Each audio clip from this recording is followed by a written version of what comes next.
We have a few members trickling in. We'll go ahead and get started now. This is the Select Committee on California-Mexico Cooperation here in the State Senate. Thank you for attending today. We are very excited to be celebrating this very momentous occasion that is the 10th Annual Mexico Advocacy Day here in Sacramento. I want to thank everybody who has participated in making this day possible. This committee was created to address very important issues surrounding California's collaboration with Mexico, our combined countries, our combined relationship that we've had for many, many years, for many decades, many centuries, actually. The focus of today's hearing is to discuss a growing binational economy and all the different opportunities we create by maximizing our resources and working together. This hearing will provide an opportunity to provide a comprehensive and robust discussion to better understand the current economic status of our binational economy and what additional policies and mechanisms are necessary to continue to grow California's economic relationship with Mexico across our shared border. I'm very honored to have my colleagues here today. We will be joined, we have Ben Ellen here. We have Blanca Rubio joining us from the Assembly. Thank you for being here today. And I know Susan will be here as well. And we're expecting to have Stephen Bradford here soon and Melissa Hurtado and a few other members. And I just want to thank them in particular for their interest in being a part of this committee and this dialogue that we are forming here today, and their interest in furthering a very important relationship with Mexico. I want to give a very warm welcome to our Consul General of Mexico, Liliana Ferrer. Thank you for being here. Thank you for helping organize all the forums that we're having today and the festivities today. You have been just an amazing partner collaborating with this legislature and exposing us to the enormous resources and leaders and the important relationships that we need to form here to better position California in having an amazing relationship with Mexico, because that is what it's all about, forming that dialogue. And I just want to thank you for being such an instrumental partner in facilitating this binational dialogue. Thank you. I'd like to ask if you want to make some comments, Mrs. Consul. Very quickly, should I? Please, yes, sure. Very quickly, Senator Hueso, just a couple of minutes to thank you and your staff, Alexis, for being an ally and a partner of the Consulate and of Mexico, not only today and during my tenure as Consul General, but for many, many years. You were instrumental in the organizing and the putting together of the very first Advocacy Day that entailed always a hearing here at the Senate with you, Cal Chambers luncheon, and a VIP reception at the Leland Stanford Mansion that you so kindly host as well with the consulate.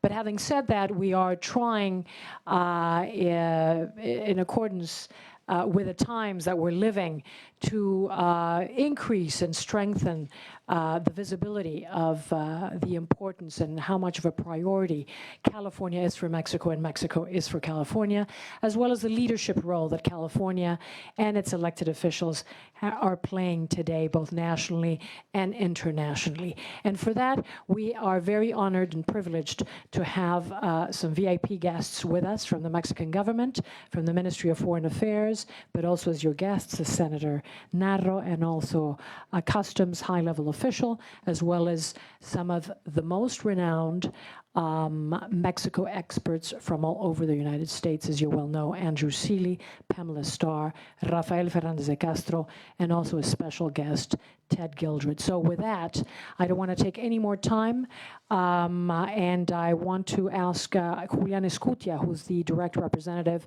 of the Undersecretary of North American Affairs, Jesus Seade, and recently appointed Director General for Protection Affairs, to please come on over also and share with you a short message. Thank you once again, Senator Hueso. It's an honor for us to be here. Thank you.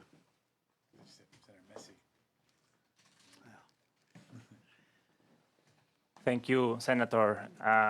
Thank you, Consul General, for the introduction, and all of you, Your Honorable. I bring a message of gratitude and friendship from Mexico City on behalf of Secretary Marcelo Ebrard and Undersecretary Jesus Seade, who were not able to come here today, but they sent me to convey this message to you. The Mexico-California relationship is paramount to us. It's a relationship that we truly value and that we're looking forward to strengthen it in the coming years.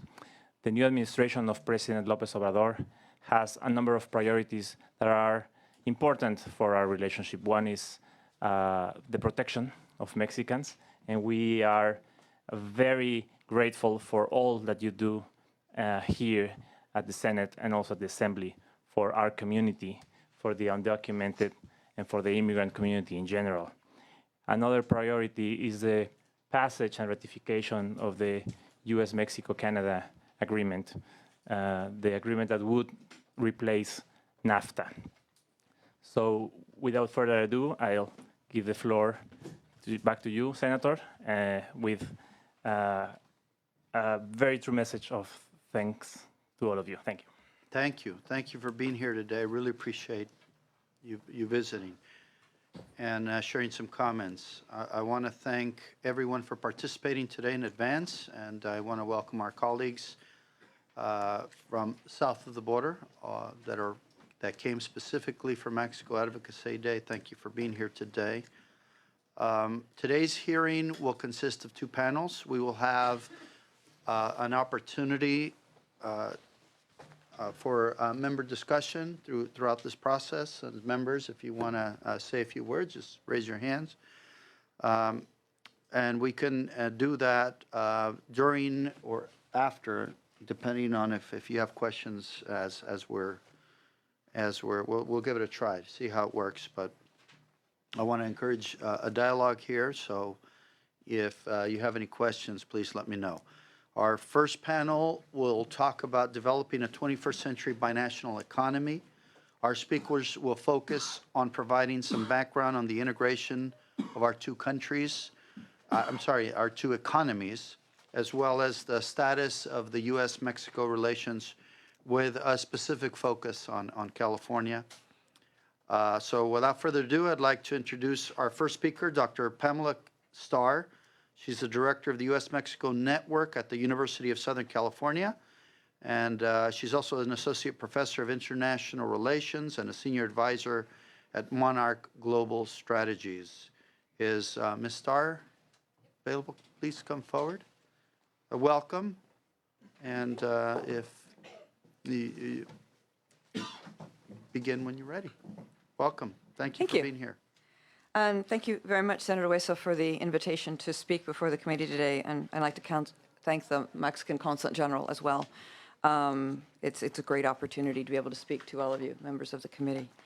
I think everyone here is pretty aware that President Trump's approach to the bilateral relationship has been an approach focused almost exclusively on immigration and trade, a focus that blames Mexico for these problems despite their being regional in nature, and a focus that doesn't seek to create creative cross-border collaboration to deal with our shared problems and our common opportunities.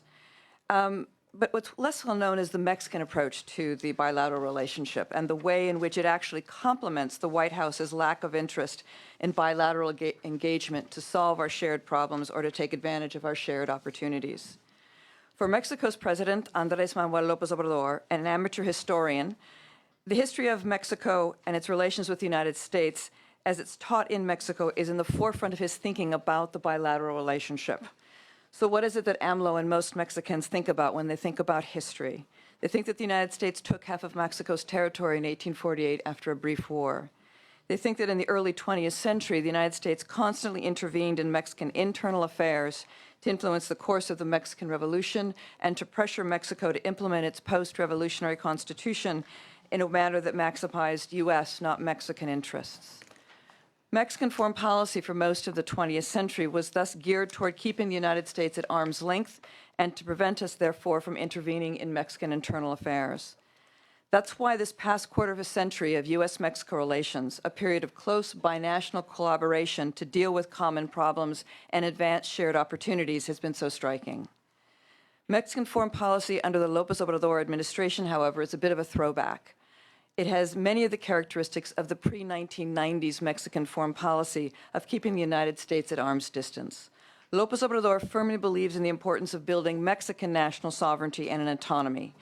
And he is constantly cognizant of the power differential between the United States and Mexico. And thus, this strongly informs his conception of what compromises a good foreign policy. López Obrador believes the best foreign policy is a strong domestic policy. Mexico should not waste its time and resources meddling in world affairs, but should instead focus its efforts on strengthening itself politically and especially economically. He also believes that the power differential between our two countries means that Mexico should never give the United States an excuse to interfere in Mexican affairs. For our purposes today, this has one main implication for Mexican foreign policy. The López Obrador government has not and will not respond to President Trump's provocations.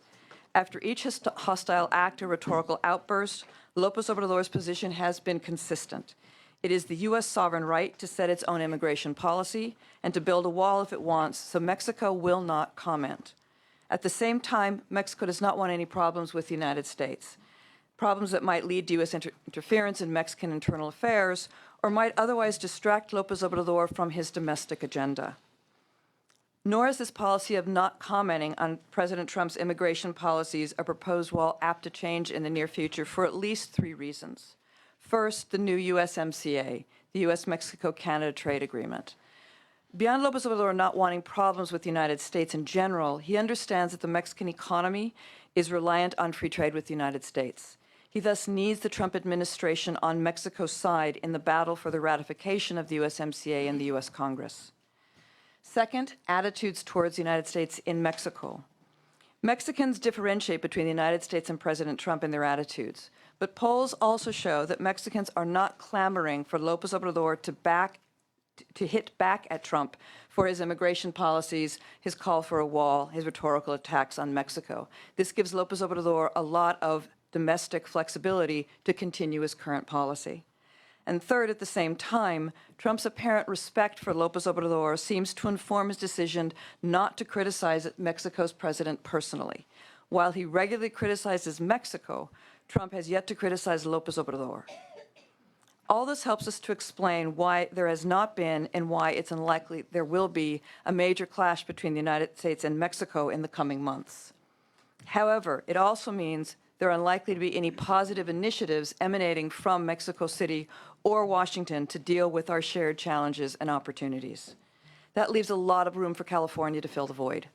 Indeed, California should take the lead on building a stronger bilateral collaboration, given how much Mexico matters to California. Let me offer a quick reminder of what you probably already know, which is how much Mexico matters to California. Beyond Mexico's obvious influence on our demography and our culture, Mexico is extraordinarily important to the California economy. Mexico is California's #1 export market, taking over $30 billion in California exports. That amounts to about 17% of total exports of California. That translates to nearly 700,000 jobs in California. Mexico is also our #2 source of imported goods and by far the #1 origin of foreign travelers to California. And Mexican companies operate in California, creating thousands more jobs. But most importantly is that California's trade with Mexico actually occurs within the same classes of goods: machinery, vehicles, medical instruments, and electronics and electronic equipment. What that means is we don't just trade with one another, we produce goods together through cross-border supply chains. This is particularly pronounced for companies in the San Diego-Tijuana region, where research, development, and design activities take place in San Diego, while the manufacturing, including high-tech manufacturing, takes place in Tijuana. Mexico thus matters enormously to California. So where are the opportunities for engagement between California and Mexico? There are multiple bilateral problems as well as opportunities that would benefit from deeper collaboration between California and Mexico. Some of these include migration, education, and the economy, which I'll leave to my colleagues on the panel to discuss. Today, I'd like to focus on security and energy issues briefly. But before I turn to these issues, I want to emphasize a broad opportunity for California on the political horizon. The state of Baja California will elect a new governor and a new legislature on June 2nd. This gives California the opportunity to quickly congratulate the victor and to make an early offer of bilateral collaboration in the areas where the new Baja California government thinks it would be beneficial. So let me now turn to security. Mexico is experiencing a security crisis driven by the activities of organized crime and gangs, which are concentrated in certain states and certain municipalities. Any help the United States can provide Mexico in lowering what is one of the highest murder rates in the world would be beneficial, obviously, in terms of personal security in Mexico, human rights, and political stability in a friendly neighboring country. But enhancing security in Mexico is also in the immediate interest of California. This is not because of a threat of crime spreading over the border from Mexico into California. Decades of evidence shows that this rarely happens. For California, the most important impact of security in Mexico is instead its economic impact. It's not just on the Mexican economy and therefore U.S. trade with Mexico, but given the interdependence between our two economies, the impact is on the California economy and California production as well. We know that dealing with crime and violence in Mexico as elsewhere ultimately depends on the capacity of local police forces. But local law enforcement in Mexico is in need of significant improvement. At the same time, most of California's cities are patrolled by well-trained, highly capable police forces, many of which have had successful experiences in fighting the kind of gang violence that now confronts Mexican police. California can bring its experience to Mexico. Indeed, the San Diego police have been working with the Tijuana police to help them develop effective community policing in order to reduce violence and the broader activity of gangs and organized crime. This kind of close collaboration between Mexican and Californian local police could be expanded to include other California cities and other Mexican cities. Let me turn now to the question of energy. I believe there's room for collaboration in the area of climate change and specifically in clean energy generation. Unlike the previous two administrations in Mexico City, the López Obrador administration is not focused on the issue of climate change, but state governments are. And this is particularly true in the neighboring states of Baja California and Sonora, where they want to reduce their carbon footprint by increasing wind and solar power usage. California is obviously a leader in global climate change, including the integration of wind and solar power into its electricity generation matrix. And it's home to a wide array of companies that are dedicated to wind power generation, as well as both large-scale solar farms and the smaller-scale distributed generation systems that put solar panels on the rooftops of businesses and homes. California is thus in an ideal position to reach out to the new Baja California government in June to offer a broad-based collaboration in local policing and expanding low-carbon energy generation in the Cali-Baja region. Thank you very much. Thank you. Do we have any questions from the committee? Okay, we're going to, thank you, Dr. Starr. Our next presentation will be by Dr. Andrew Seeley, president of the Migration Policy Institute in Washington, D.C. Prior to that, he spent 17 years at the Woodrow Wilson Center, where he founded the center's Mexico Institute and later served as the vice president for programs and executive vice president. He has also worked as staff in the U.S. Congress and on development of migration programs in Tijuana, Mexico. Welcome. Thank you for being here today. Thank you, Senator. Thank you, Senator. Thank you, Ranking Member. Thank you, all the members of the committee, for the opportunity to be here. I wanted to start off, I mean, there's probably no clearer representation of the complex and productive links between California and Mexico than something that is in your district, Senator, and that is the airport bridge. That is the connects, one of the things, and I think everyone here probably knows the story, but it's CBX. worth, this. Yes, exactly, CBX, it is worth recounting, because for years, I lived in San Diego and Tijuana for many years, and for years, if not decades, people in San Diego debated where to put a new airport. And this was a debate that raged because, you know, for all of us that have flown into the San Diego airport, it is a beautiful but small airport in the middle of town. And eventually, after much discussion, the answer was not building an airport in San Diego. It was actually joining forces with Tijuana to build a bridge across the border fence and to actually connect the two cities, allow people to use an airport that's a larger airport that's right on the border in a very pragmatic way, allow people from San Diego access to what Tijuana already had.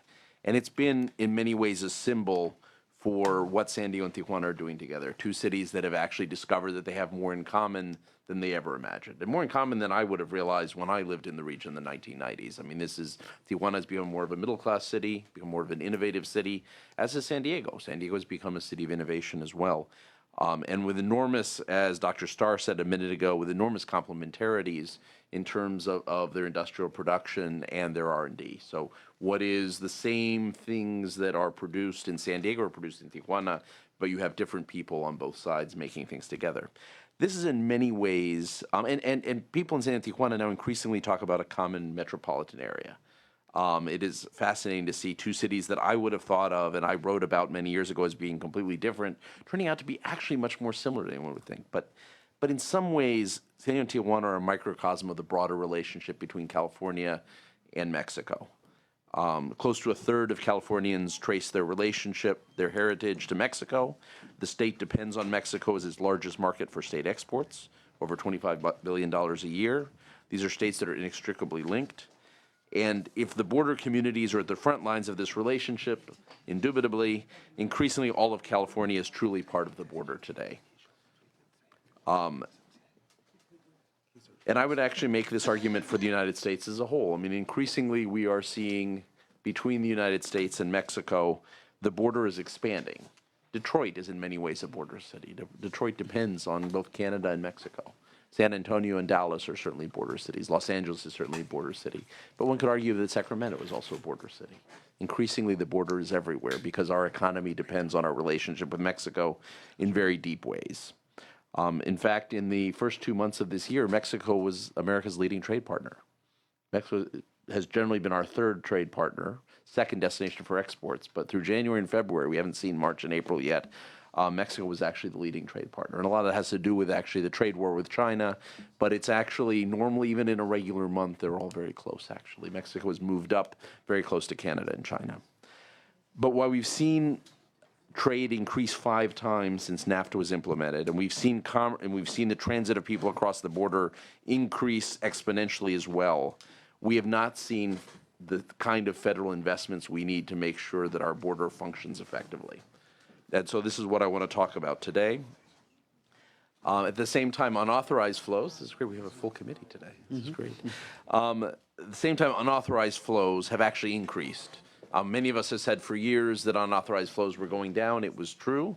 But we have seen an increase in Central American, not Mexican flows in recent months. And it's noticeable, and I think it may be here to stay for a period of time.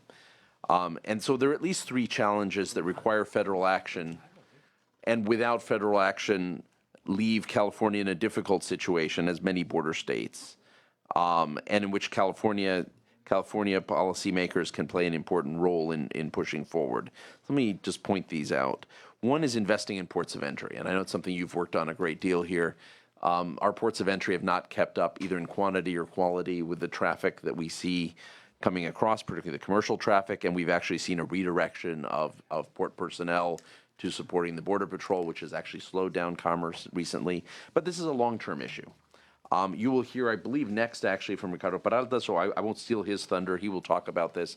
But there is an incredible amount of creativity going on in unified cargo processing where we have U.S. and Mexican inspectors co-located together to do a single inspection instead of 2 inspections, pre-inspection before things get to the border. How do we begin to actually monitor flows rather of trade and flows of people rather than trying to stop people at the border.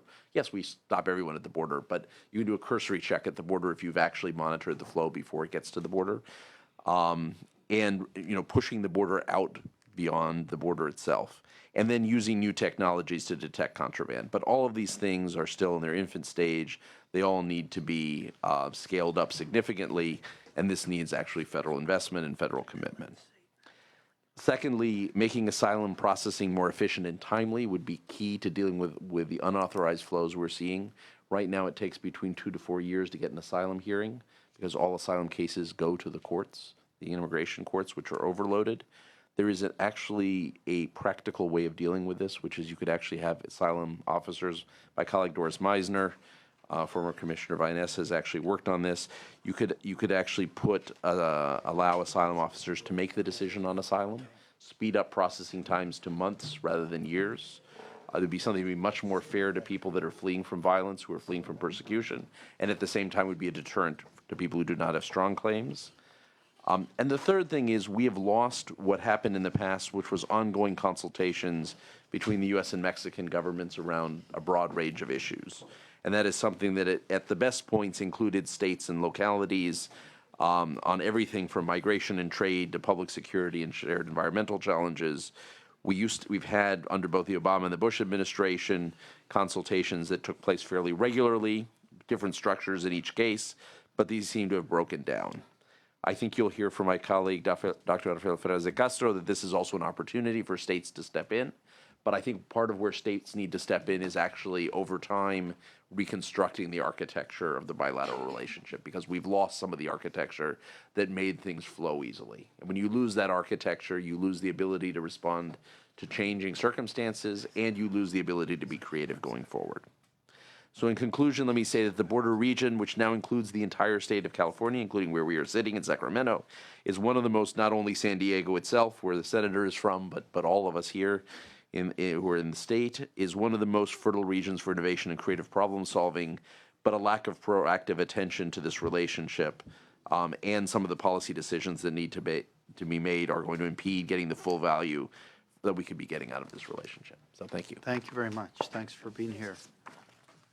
Our next speaker is Ricardo Peralta. He is the General Administrator of Customs and Foreign Trade in Mexico for the Servicio de Administración Tributaria, or the Tax Administration Service. Welcome. His agency is responsible for the collection of taxes across Mexico, in addition to applying fiscal and customs law. He has a thorough professional background. Thank you. Gracias. He has a thorough professional background in foreign policy and criminal justice. He represented Mexico during meetings between Spanish and Israeli delegates and has served as Director of Operations at Ministerial Police of the State of Mexico. In addition, Don Ricardo worked as Director of Internal Affairs for the Mexican Attorney General's Office. Bienvenidos. Estamos muy honrados de tenerlo aquí hoy con nosotros. Muchas gracias. El agradecido soy yo. Y tiene su traductora. Sí, Ok, muy bien. gracias. El agradecido soy yo de estar aquí con ustedes. Es un honor para nosotros estar aquí. Reciban ustedes un saludo del presidente Andrés Manuel López Obrador y del secretario de Hacienda, Carlos Ursúa. El motivo de estar aquí... Yeah.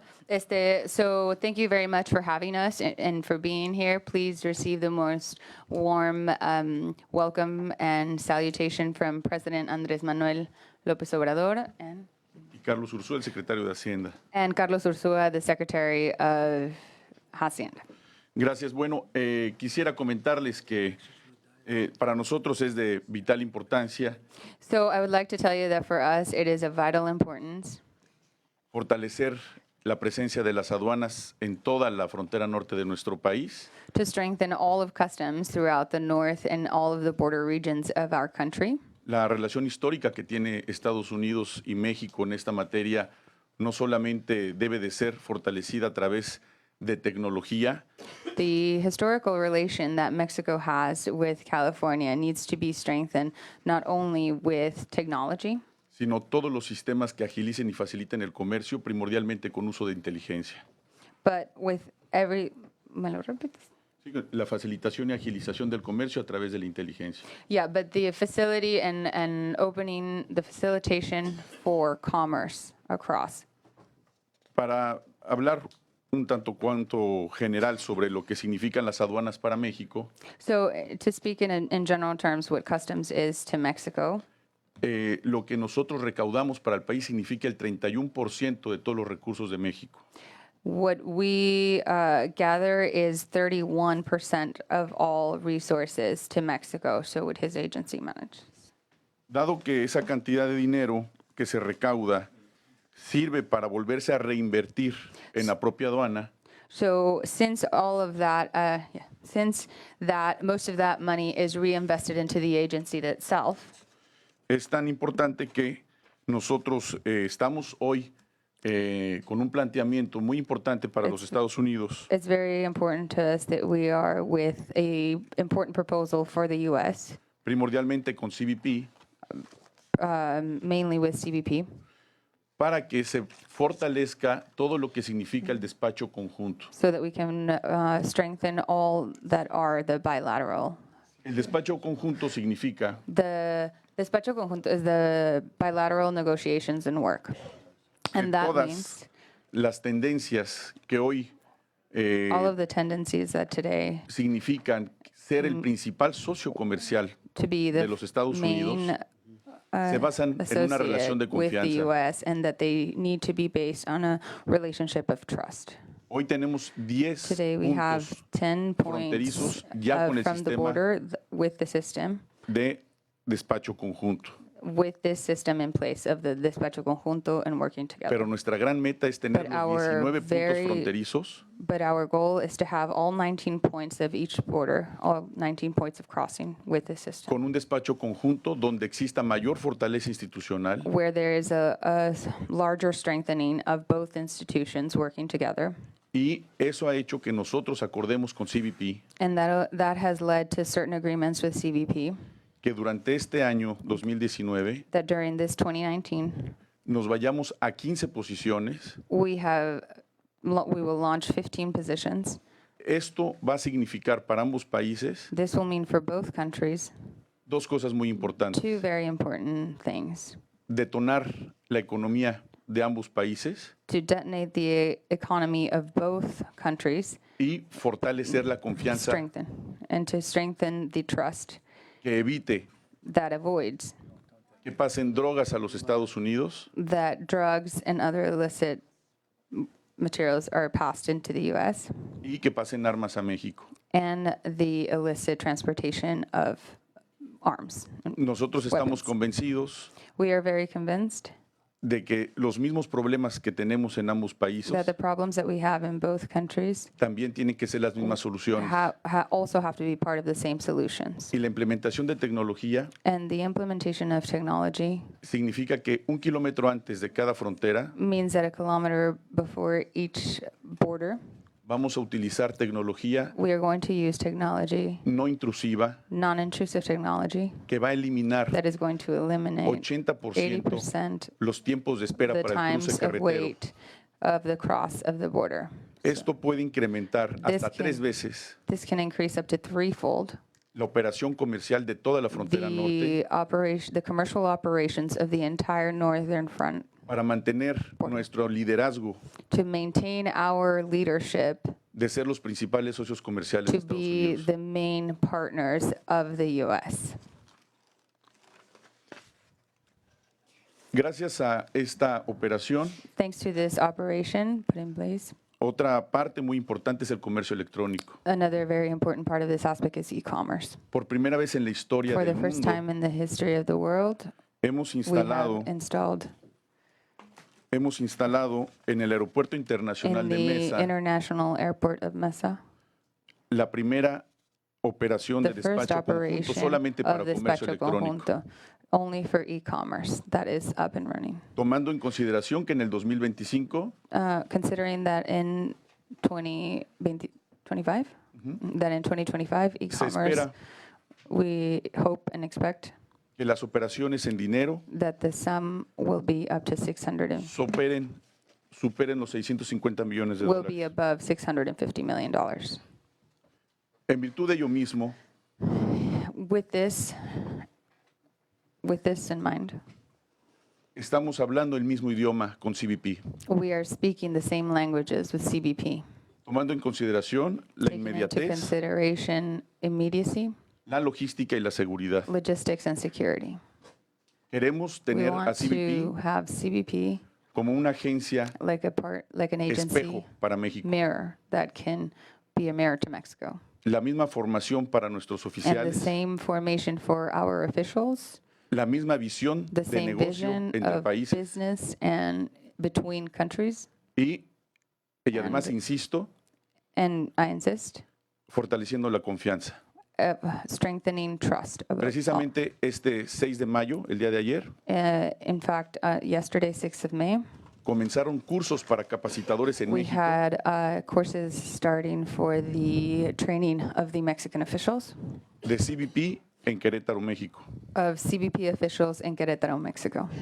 Nosotros estamos convencidos We are very convinced que con el nombramiento de los nuevos that with the naming of the new administradores de las aduanas de todo México, administrators of customs throughout Mexico, quienes son profesionistas, who are professionals, who son gente preparada they are very prepared individuals y honrada, and honest, vamos a poder abatir We- uno de los principales problemas we- que han tenido las aduanas ancestralmente, we are going to be able to combat some of the main problems that have historically plagued customs before, que es la corrupción y la which is impunidad, corruption and impunity, pero principalmente de la but mano de la mainly- tecnología también, from holding technology's hand. porque vamos a cortar los procesos Because we're going to be able to cut the processes donde la discrecionalidad where discretion or la discrecionalidad depende de un humano.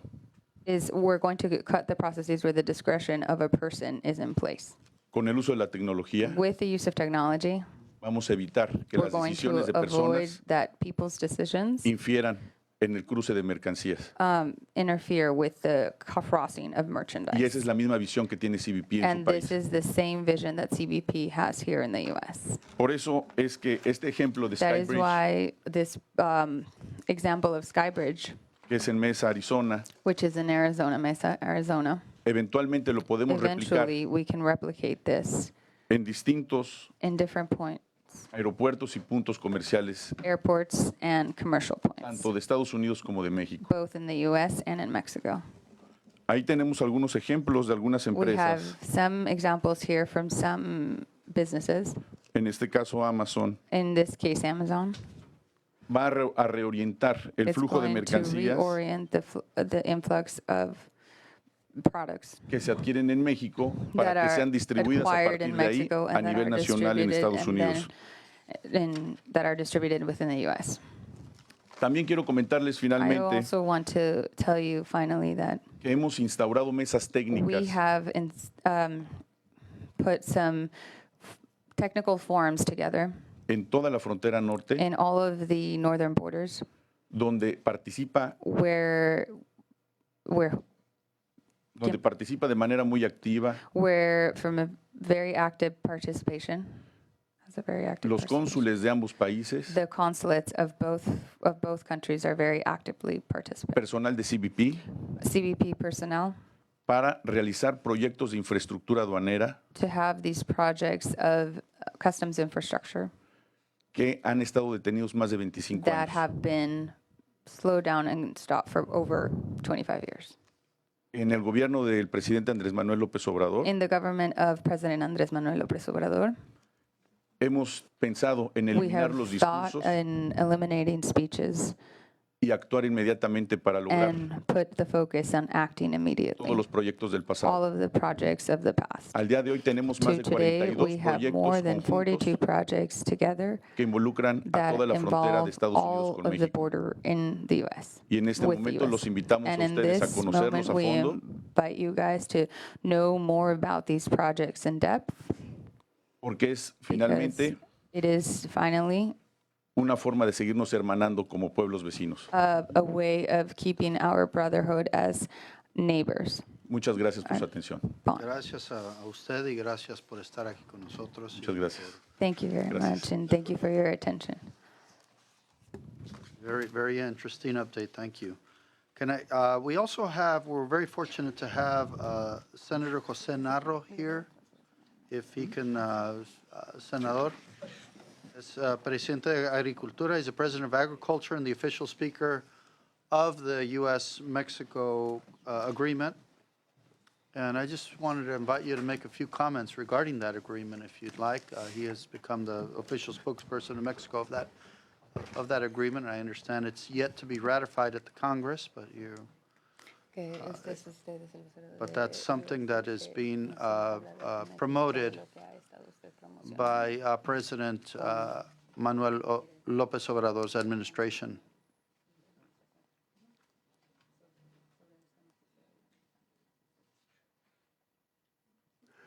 Queremos agradecer We want to thank you, la invitación the del senador Ben invitation Hueso of the Senator Ben Senado Hueso and de the Senate, California. from the California Senate, Decirles que yo soy to let you know that I am senador Senator por Zacatecas, by the state of, senador representing federal. the state of Zacatecas.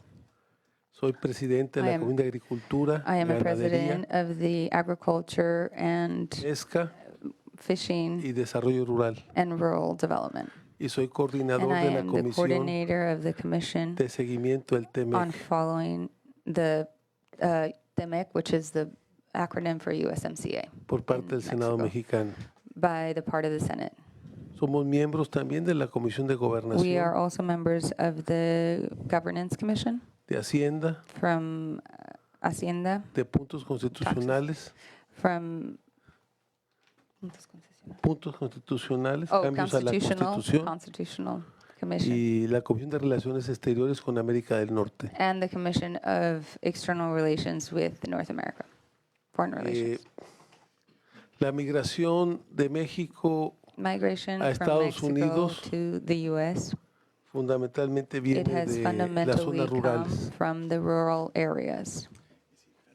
En México, And in Mexico, en el campo, in the field and in the farming areas, el 60% de la 60% población of the population vive en pobreza. lives in poverty. El 80% de la población 80% indígena of the indigenous population vive en pobreza. lives in poverty. La pobreza, la Poverty, violencia violence, son parte de las causas de la they are migración. part of the they're part of the root causes of immigration or immigrants. En México, In Andrés Mexico, Manuel, el presidente, President Andrés Manuel ha López Obrador planteado has como nunca put en la forth, historia like never before, apoyar a la pequeña agricultura to support small agricultural y lograr la and autosuficiencia to alimentaria. have as a purpose to attain self-sufficiency Hacer cambios in agriculture En and to la make ley. changes en la legislación agraria in legislation, in agricultural legislation, y en las leyes para el campo. and in the laws that affect the farming industry and México vivió durante 30 años Mexico lived during 30 years lo del desarrollo estabilizador, the development and the stabilization con un crecimiento de más del 6% anual. with a growth of over 6% annually. Y el campo fue el motor del crecimiento durante And esos 30 años. The countryside was the motor of that growth during those 30 years. Hoy se trata de Today, it is integrar about al ejido, integrating a la comunidad to indígena the y a la pequeña indigenous propiedad population, to the small desarrollo. property, and these marginalized communities into the development. El campo en México con el 20% de The productores field in Mexico with 20% of producers, es el 12º productor en el mundo de It's alimentos. the 12th producer of the 12th producer worldwide of food, Y en México Mexican production. eh, And in Mexico, el campo es la segunda fuente de divisas para México. production is the second form of the De money that divisas. comes into Eh, to Mexico, Solo abajo de las manufacturas. only under manufacturing. El campo el año pasado So le dio the a México production in agriculture, 35 mil millones de dólares. $35,000 million. 35 mil millones, 35 mil millones 5 billion. de dólares. 35 billion. Las remesas, 33 mil millones. And the remesas, which is the money that people El send back. petróleo, 26 mil. El turismo, 21 mil. Petroleum 26, tourism 21 Hoy, billion. Today hoy estamos we are planteando putting forth el primer acuerdo comercial, the first commercial agreement. el NAFTA. La moneda de NAFTA, cambio de USMCA, México and the fue el way of campo. changing Mexico and bringing that was based from agriculture. That was the first major push for Mexico. Como contraprestación, se constituyó el Banco de Norteamérica, So de with Desarrollo de Norteamérica, que tiene su sede en San Antonio, Texas. So part of the NAFTA agreement was the creation of the NADBAC, which has its main branch in San Antonio? In San Antonio, Texas. Hoy planteamos Today que we se are trying necesita to. una gran palanca de desarrollo para el campo. So now we are. ¿Puedo hablar de lo que hablamos después? So I've been in several meetings with the senator, and one of the things that he is advocating for is that this NADBAC creation, which was originally created to support some of the displaced migrant workers, that it be expanded, because as it stands now, it only is limited to the border regions, but as some of the panelists have expressed here, that the displacement affects several areas. So when you have the Mexican people of the agriculture states, like the one the senator represents, and you have people in American manufacturing plants throughout that need that support of the displacement, which is the reason why the bank was created, they are not able to access these funds. So that is one of the things that he's trying to promote as well here in the U.S., that those funds Is that in the reach. current USMCA proposal? It would have to be ¿La delegated. expansión está incluida en la propuesta? No, it is not. Not currently. Pero están, sí, you're still pushing for that to be included? Is that To be something that? included in a bill in Congress. Okay. Eh, I have the bill number somewhere. It is. Ahora está la renegociación del tratado, We're que es muy importante, el TEMEC. the nuevo acuerdo renegotiation comercial. of the new treaty, USMCA. Hay puntos de discrepancia. There are discrepancy points. Uno es el campo, One is the field.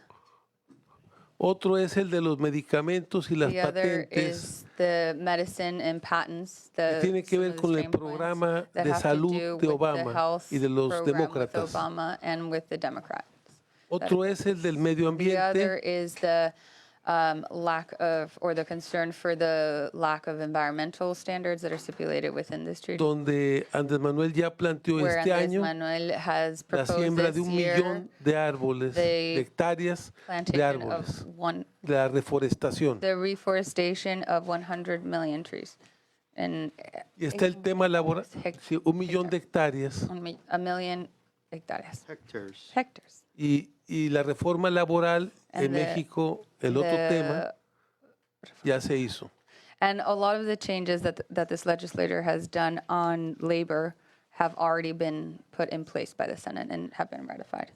Hoy estamos Today, planteando, we are planting, or we're suggesting, hoy estamos planteando en México, in Mexico, uno, reducir los costos One, to de reduce the intermediación de cost las of remesas intermediaries for the money that comes back to Mexico, since a there are a través lot de of las remesas directas de una With- aplicación. the direct application through app development, through the government. That's been one of the pushes. Y dos, And si two, tenemos if we have 33 mil millones de 33 dólares de million remesas, dollars of remesas or money coming back into the country from the U.S. que se convierten en subsidios para el that then consumo. become the subsidiaries for consumption. El planteamiento es lograr con los migrantes mexicanos The initiative that we're trying to put forward to achieve with the immigrants and with the Mexican immigrants. There's an que una describe- parte de ese recurso pueda that one servir part of these resources could be and could serve para impulsar el desarrollo de las zonas to rurales promote de donde ellos the vienen. development of the rural areas where they come from, and to have this money go back into the rural areas of Mexico. Si se logra que el 20% If de las if we remesas can 7,000 achieve that millones de 20% dólares of that money coming back, 7 billion, se instrumenten para una estrategia de un banco de desarrollo del could migrante. then go to a bank that is strategically focused on helping immigrants. Y si bursatilizamos esos recursos, And if estaremos we- hablando de cerca de 500,000 millones If we are de able pesos. to use those para la economía resources, we are talking mexicana. about 500,000 million pesos for the Mexican economy. Esto lo estamos trabajando con This el is what Banco we de are México y working con for Hacienda. with the Bank of Mexico and with Hacienda. Y to summarize. pensamos And we think que that parte del acuerdo that part of the agreement debe de significar should be fortalecer el agreement Banco to be- de Desarrollo de to- Norteamérica, to strengthen this Bank of North America that is there to deal with the convino migrant issues. que esos recursos And, iban a and second, servir that these resources that we're going to serve para mitigar los efectos negativos to del tratado. mitigate the negative effects of the treaty or the points of dispute. En Estados Unidos los In the recursos US. sí sirvieron para que los Those estados que fueron resources- afectados por el tratado Those resources did serve the states that were affected by the treaty originally, NAFTA. en México In se acordó Mexico, que el we- we 85% agreed del that recurso 85% era of those para la resources frontera was only for the border, y el 15% para el interior del país. and 15% for the interior of the country. This is El how the 15% para el interior del país fue that entregado a 15% fundaciones privadas. was given a la to corrupción. private foundations that are corrupt. Estamos planteando invertir la fórmula. And now what we're trying to 85% invert that same formula to have para las zonas 85% of that rurales que go son into las the rural que- zones and the las people que who need it. las que provocan, las que generan The, la are the ones migración. that are generating this migration Y and el where this 15% immigration is para la coming from, frontera. and 15% for the border, which is the area that it's Y impacted, but not where lograr it's que, coming from. And then que to be able to achieve este banco se creó This- en parte porque en México los que estaban the o point of estábamos this en bank, contra because this was created from the del legislators in NAFTA, Mexico, and those of us who were opposed to it wanted, porque se estaba to sacrificando NAFTA. al campo, because you were sacrificing the fields and the logramos agricultural la creación del communities, banco. we achieved the Pero el creation of banco this bank. no ha tenido efectos positivos en México. But the bank has not been able to have the positive effects in Mexico. Entonces proponemos en Estados Unidos So in the detener US, a un we're migrante trying en la frontera mexicana, un migrante detain a mexicano en la migrant frontera, a Mexican migrant at the border a Estados Unidos le cuesta $50,000. cost the US $50,000. Pensamos que ese We recurso think that these resources debe de fortalecer al banco como un should- instrumento de desarrollo should strengthen the banks as an instrument of development, y que México puede and ser that Mexico can be el puente the bridge entre Estados Unidos, between México, US, Guatemala, El Mexico, Salvador y Guatemala, El Honduras Salvador, and para Honduras evitar las crisis to avoid migratorias. the migration crises. Entonces, es muy It's importante very important.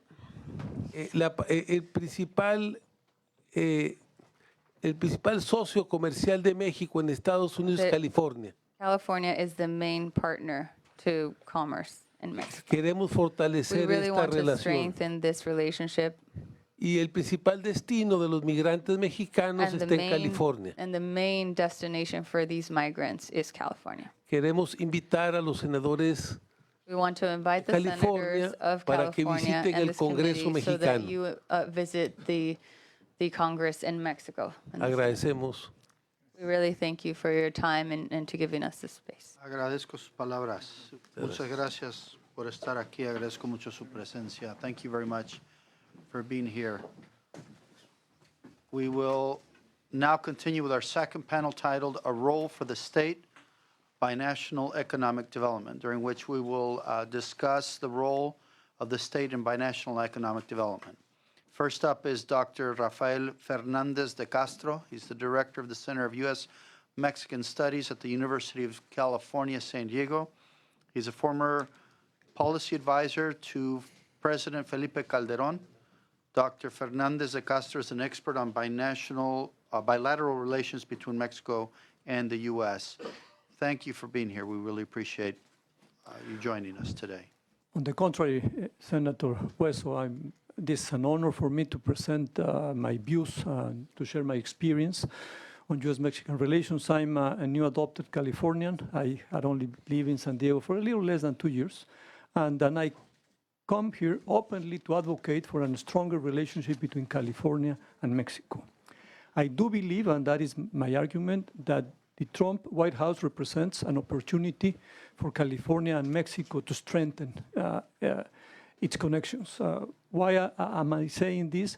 Well, because the Mexican strategy, the Mexican diplomatic strategy during the last 25 years had been to concentrate relations at the top. The most important decisions were made at the top, basically by the two presidents. NAFTA came about in the first conversation between Bush 41st and Carlos Salinas de Gortari. And just to illustrate my point, let me share with you an anecdote that I live working for President Calderón.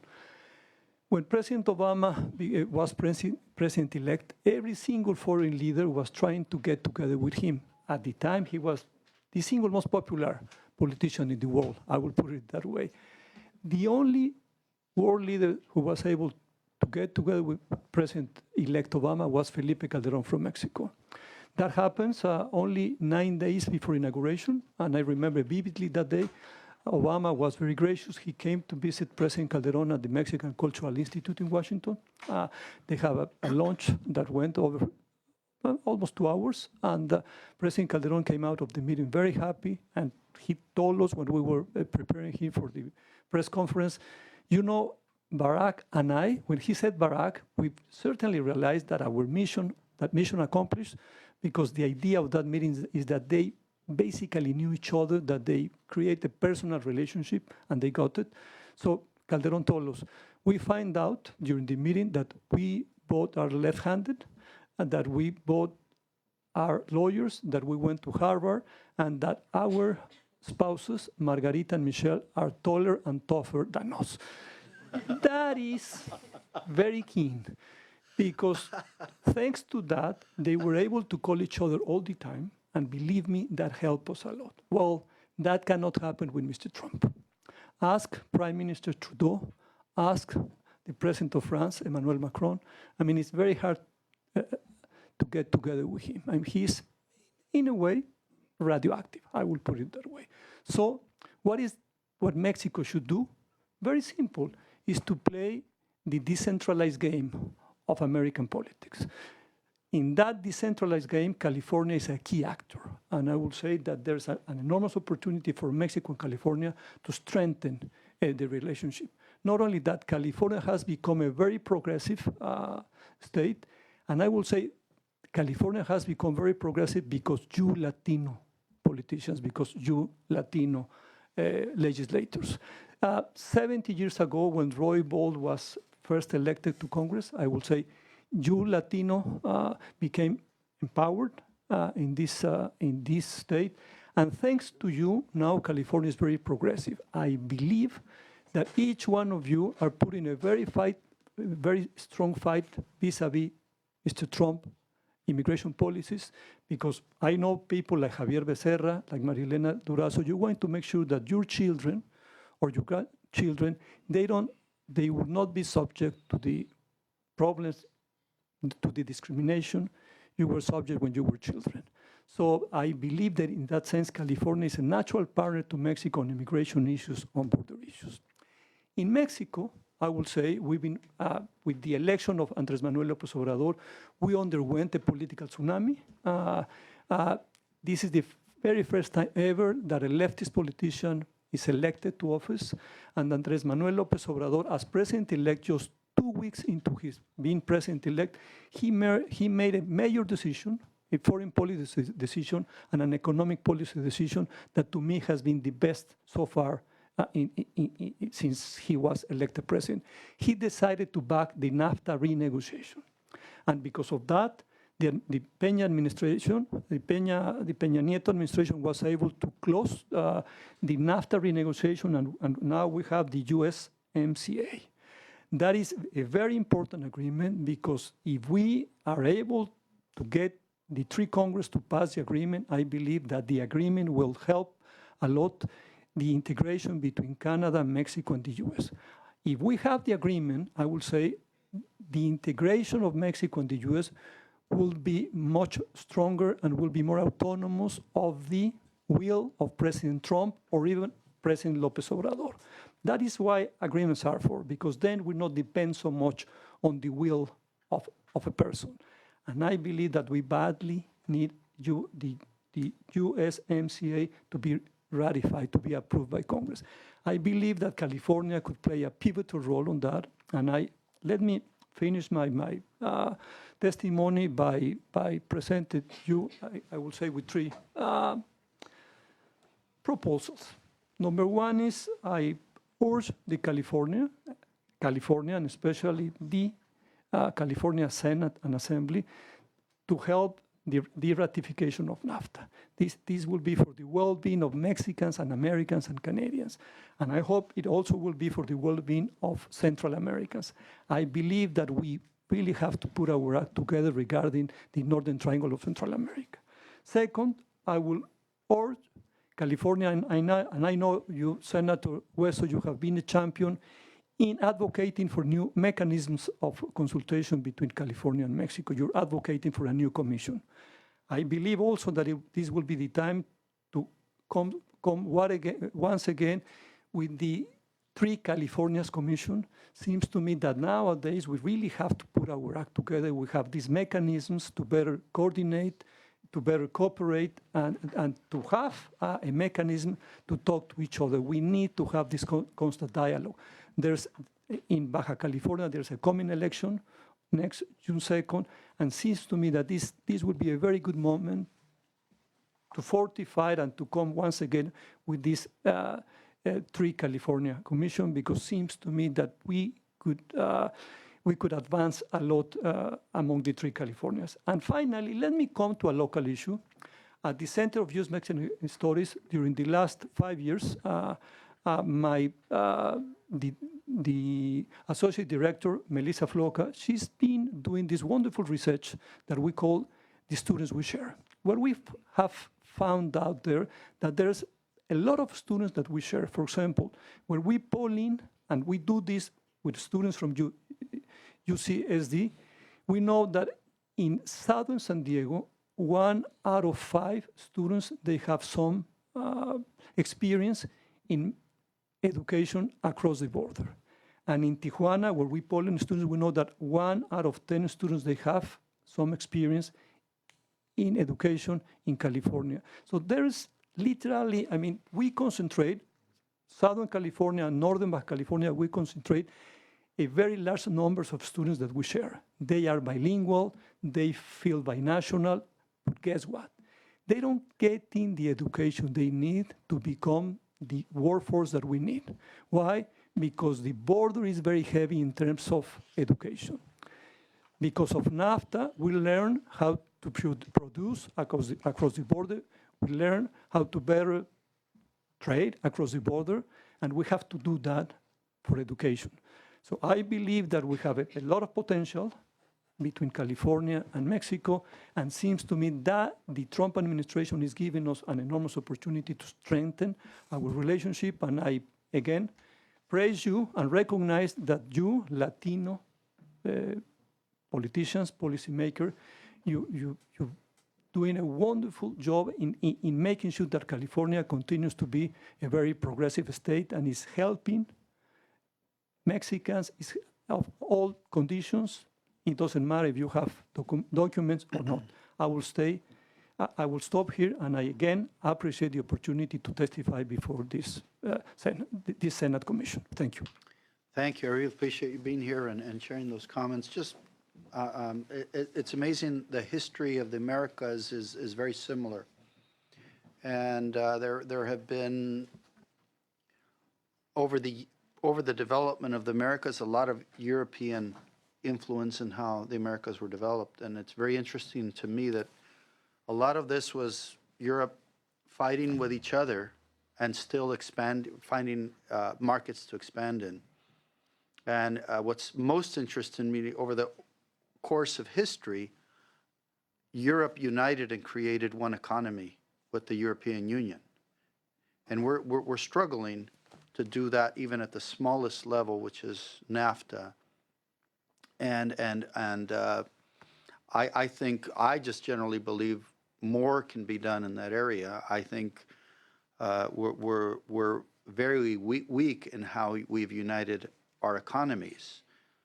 But currently, you have China making enormous inroads in reaching out to a lot of Latin American countries, including Mexico, in trying to expand their markets, and we're not really taking advantage of very close partners and very close allies, and what we can do to benefit from our geographical proximity to very big economic allies. And I just think it's an opportunity lost, but we need to do more to bring attention to that and also see where we can benefit from that relationship. I think, the idea of expanding the bank and making investments in underserved areas in Mexico, I think that's a very worthy goal, and it would reap enormous benefits to America as well. Those seem like initiatives that would help us as much as Mexico, and that's the whole point of this dialogue and this relationship.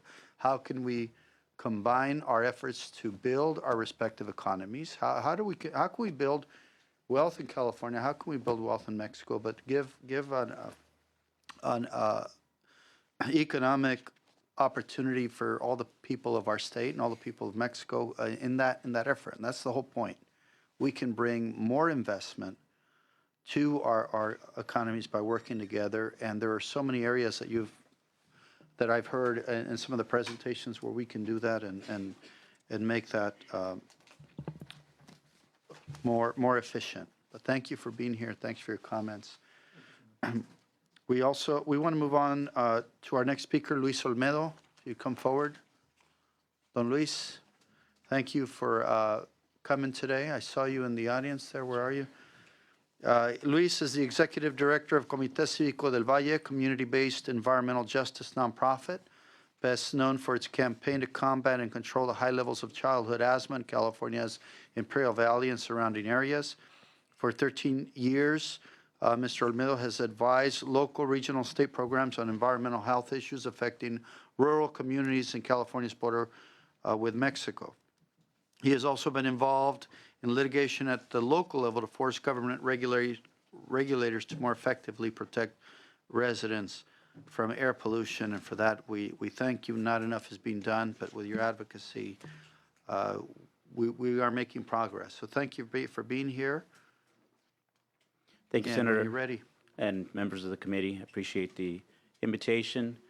I do have a few things to read here, but I do want to also include additional things that aren't in here. But California, Mexico should be viewed and managed as it is, one diverse region, sharing our workforce and expertise from both sides of the border. There is no dividing in our region, which has helped develop the #1 economy in our nation or contributed to development.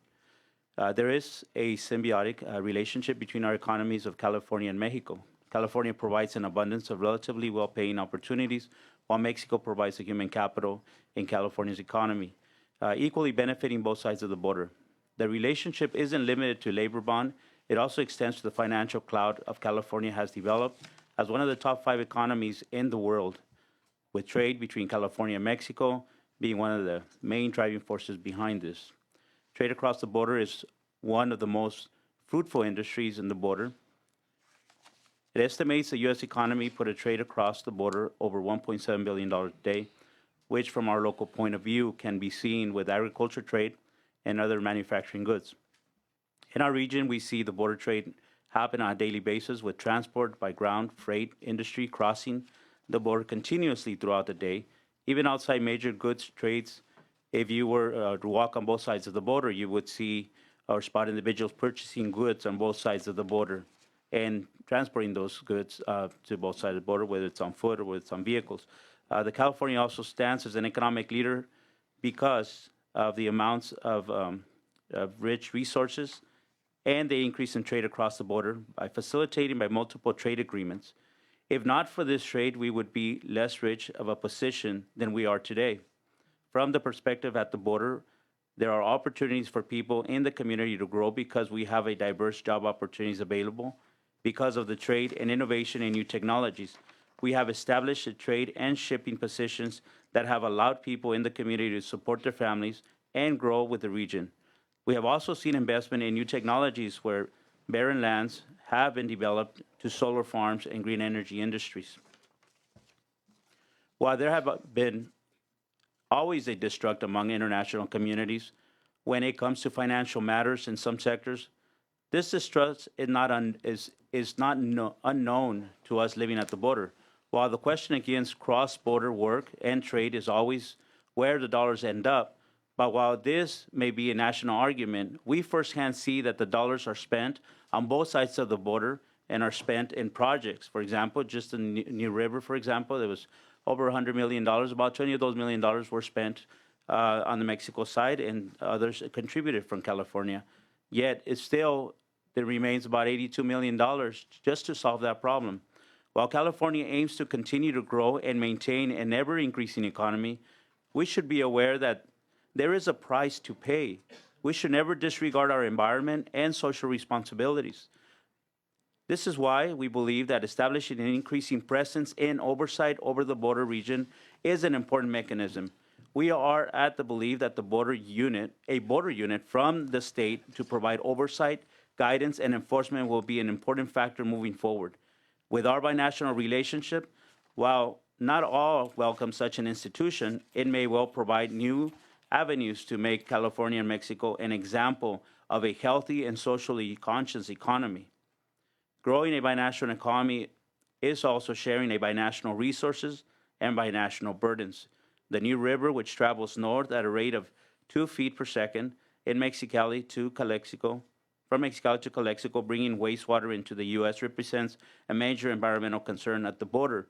Those of us who live at the border, when we hear the national discussions about, which is a reality, there is illegal and illicit trade, but whether it's human or whether it's drugs, we understand that's a problem.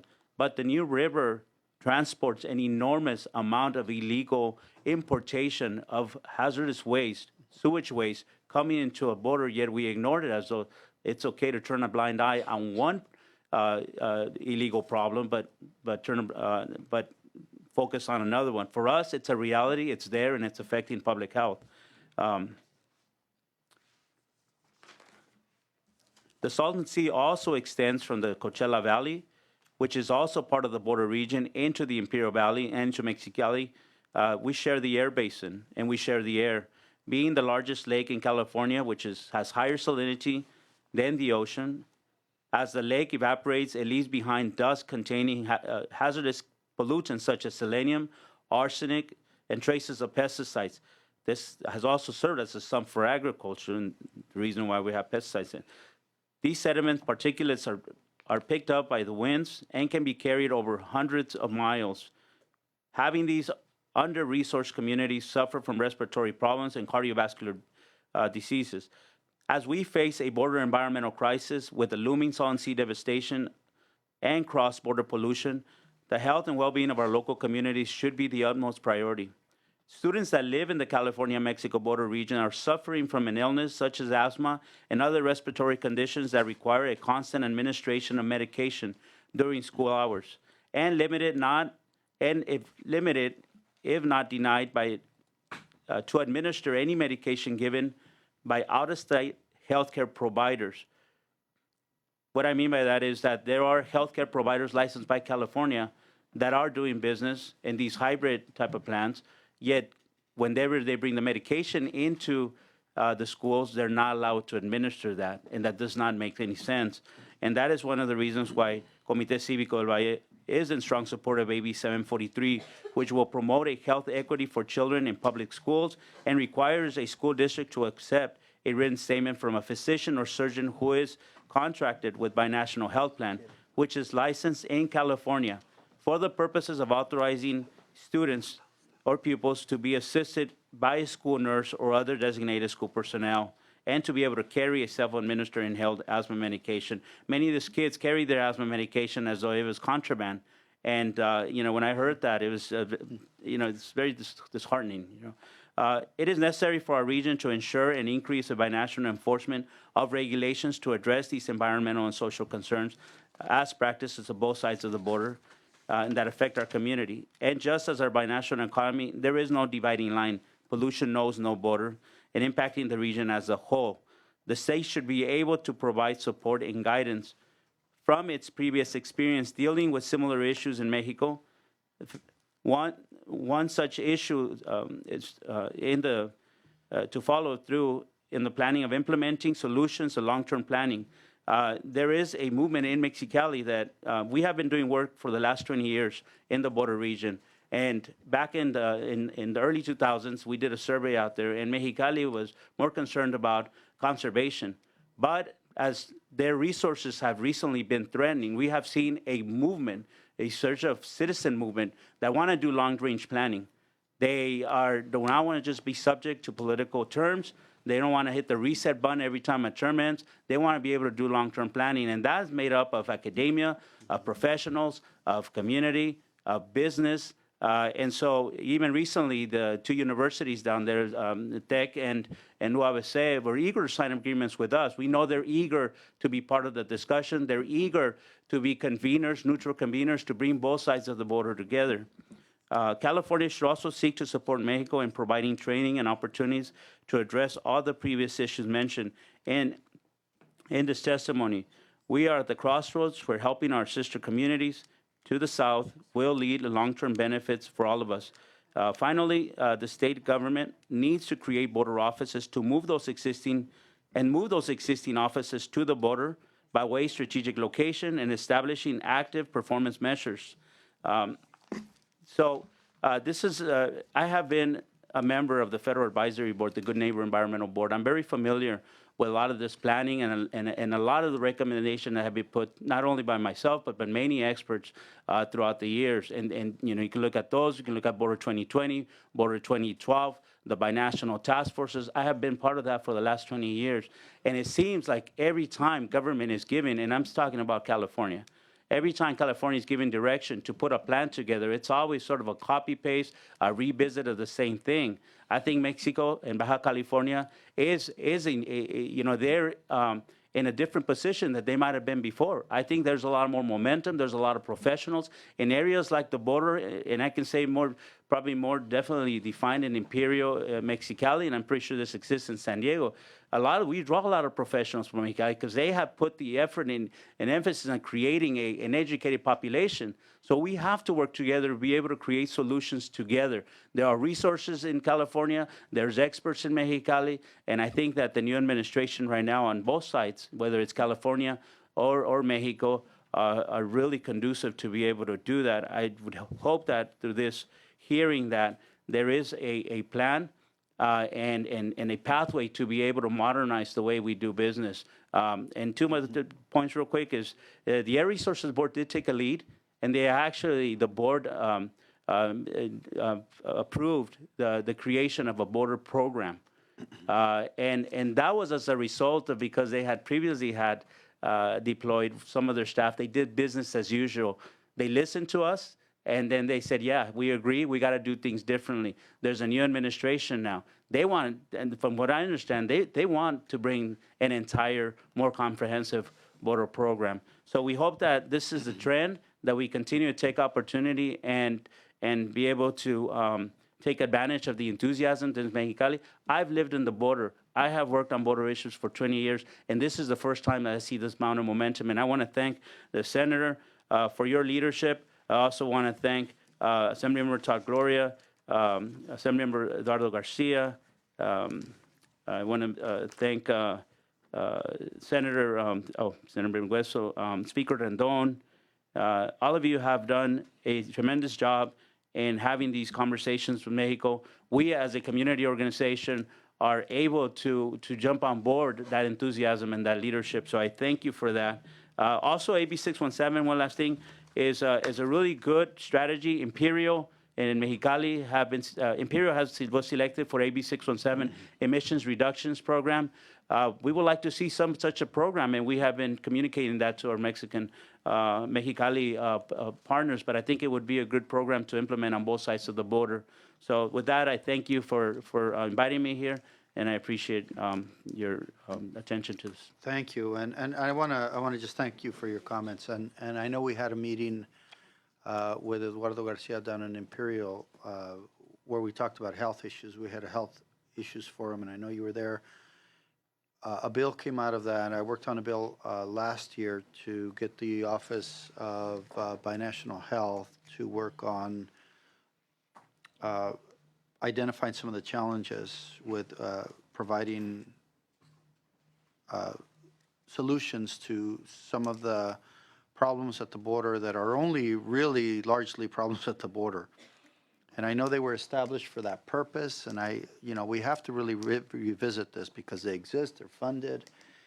And I, for one, am not a big fan of their work. And I think they can do a better job, and we need to sit down with them, and we need to work together to see how we can activate them and get them to perform according to what the statute that caused their creation in the first place. We have to evaluate their performance, and I don't think that's been done adequately. And maybe under this new administration, there's hope that specific division will be reviewed, and I'd like to work with you on that. Thank you, Senator. Thank you for coming. Our final speaker is Dr. Blas Perez Enriquez. He founded and serves as director of the California Global Energy, Water, and Infrastructure Innovation Initiative at Stanford University, sponsored by the Bill Lane Center for American West and the Precourt Institute for Energy. At the Precourt Institute, Blas Perez Enriquez runs the Mexico Clean Economy 2050 project, which was funded by USAID as a global development alliance. Welcome. Thank you for being here. And please. Senator Bengueso, distinguished committee members, thank you for your invitation and opportunity to present some additional considerations to what has been already presented today to the Select Committee on California-Mexico Cooperation about the growing binational economy on this, the 10th anniversary of the California-Mexico Advocacy Day. It is my pleasure to inform this committee that at Stanford University, we have been working hard to strengthen our interaction with Mexico beyond our existing student recruitment, research, and teaching programs. With the support of Stanford University's Precourt Institute for Energy and the Bill Lane Center for the American West, which includes Mexico and Canada as part of its scope of research and activities, we are establishing a collaborative policy exchange program with government, business, nonprofit, and academic institutions in Mexico. The program takes a nexus perspective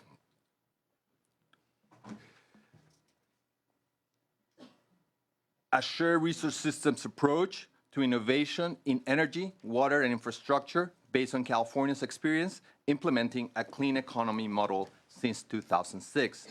As a pilot for this program, we established a university industry government partnership with the support of the U.S. Agency for International Development, USAID. The Stanford USAID Mexico Clean Economy 2050 Global Development Alliance, MC 2050, aims to maximize opportunities for low-carbon economic development through the decarbonization and energy transition in Mexico in our region. I want to highlight that this is currently the only program supporting clean energy and sustainable development activities in Mexico funded by USAID. The USAID support comes as matching funds to what Stanford was able to raise through generous contributions for individuals and corporations interested in supporting the launch and activities of the program. It is our goal to institutionalize this program at Stanford beyond 2020 with the support of our growing number of industrial, individual, and state agency partners. MC 2050 aims to support Mexico's effort to bridge the gap between the ongoing transformation of the energy sector in Mexico and reducing greenhouse gas emissions. Mexico needs to link the transformation of its energy system to greenhouse decoupling to be successful in achieving the emission reductions under the Paris Agreement. As the new federal administration in Mexico is shifting the Mexican energy paradigm towards self-sufficiency, equity, and sustainability, there is a window of opportunity to advance decarbonization technological and policy paths such as renewable energy, energy efficiency, smart urban and transport-oriented development, as well as to support the development of its carbon pricing policy and its emerging emissions trading system, the Mexico ETS. MCE 2050 focuses on how to leverage Mexico's current transformation, modernization of the energy sector, and climate action ambition as policy drivers to trigger business transformation and low-carbon innovation process in support of a clean, inclusive, and prosperous regional economy. One set of these projects' business collaborators and supporting organization is contributing to low-carbon economic development efforts in Mexico by integrating regional clean tech markets. The other set of collaborators will strengthen the legislative and policy formulation process in Mexico by providing interdisciplinary market-based solutions to cut greenhouse gas emissions efficiently. While we are developing a research and teaching agenda around these program activities, our alliance also supports business-to-business dialogues on these issues to align positions and perspectives internally among industrial sectors, while also facilitating a policy constructive dialogue with government. Ultimately, we aim to inform the policy process in Mexico. And as I always state in my public presentations to interested groups both in Mexico and California, I say, as a Mexican working at Stanford, I want to bring Silicon Valley and Sacramento close to Mexico. Mexico is highly present in cities like San Diego and Los Angeles. In Northern California, not yet so much. The program has two impact areas: smarter communities, low-carbon energy transformation, and infrastructure innovation. The goal of this sub-theme is to spearhead a conversation in Mexico around the potential for technological advance and low-carbon economic development in key urban areas on issues such as transport, energy, and water infrastructure.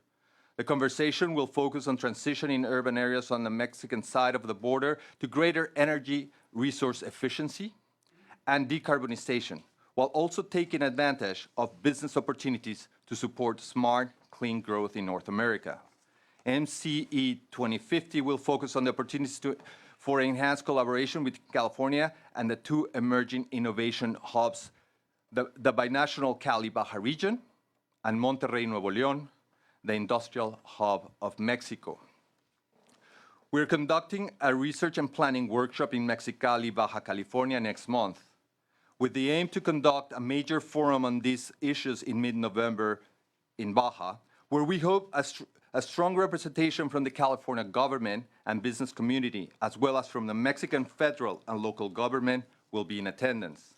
I hope you and your committee members could be part of this MCE 2050 Cali-Baja Forum, which is being developed with local regional partners. Perhaps some of you can also join us for the planning and research workshop as we assess the state of affairs in Cali-Baja, challenges and opportunities for low-carbon development in the region.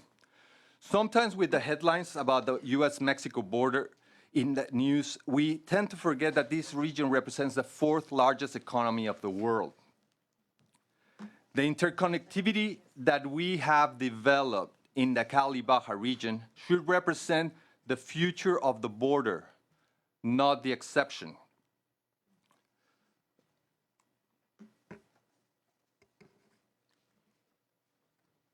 And Monterrey, not the exception. Perhaps with the support of California, both the Cali-Baja region and Monterrey, Nuevo León, can generate a transformative process in the north of Mexico towards a regional clean economy.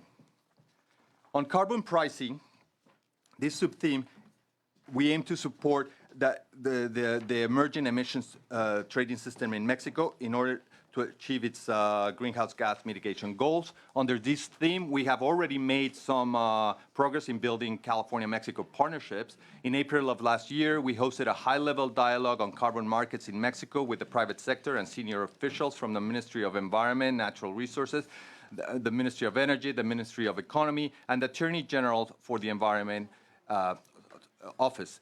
At this dialogue, senior officials explained the importance of Mexico's industry complying with the national determined contributions under the Paris Agreement through the new emissions trading system. MCE 2050 brought down Richard Corey, Executive Officer of the California Air Resources Board, to share California's experience in developing its cap-and-trade system at this event.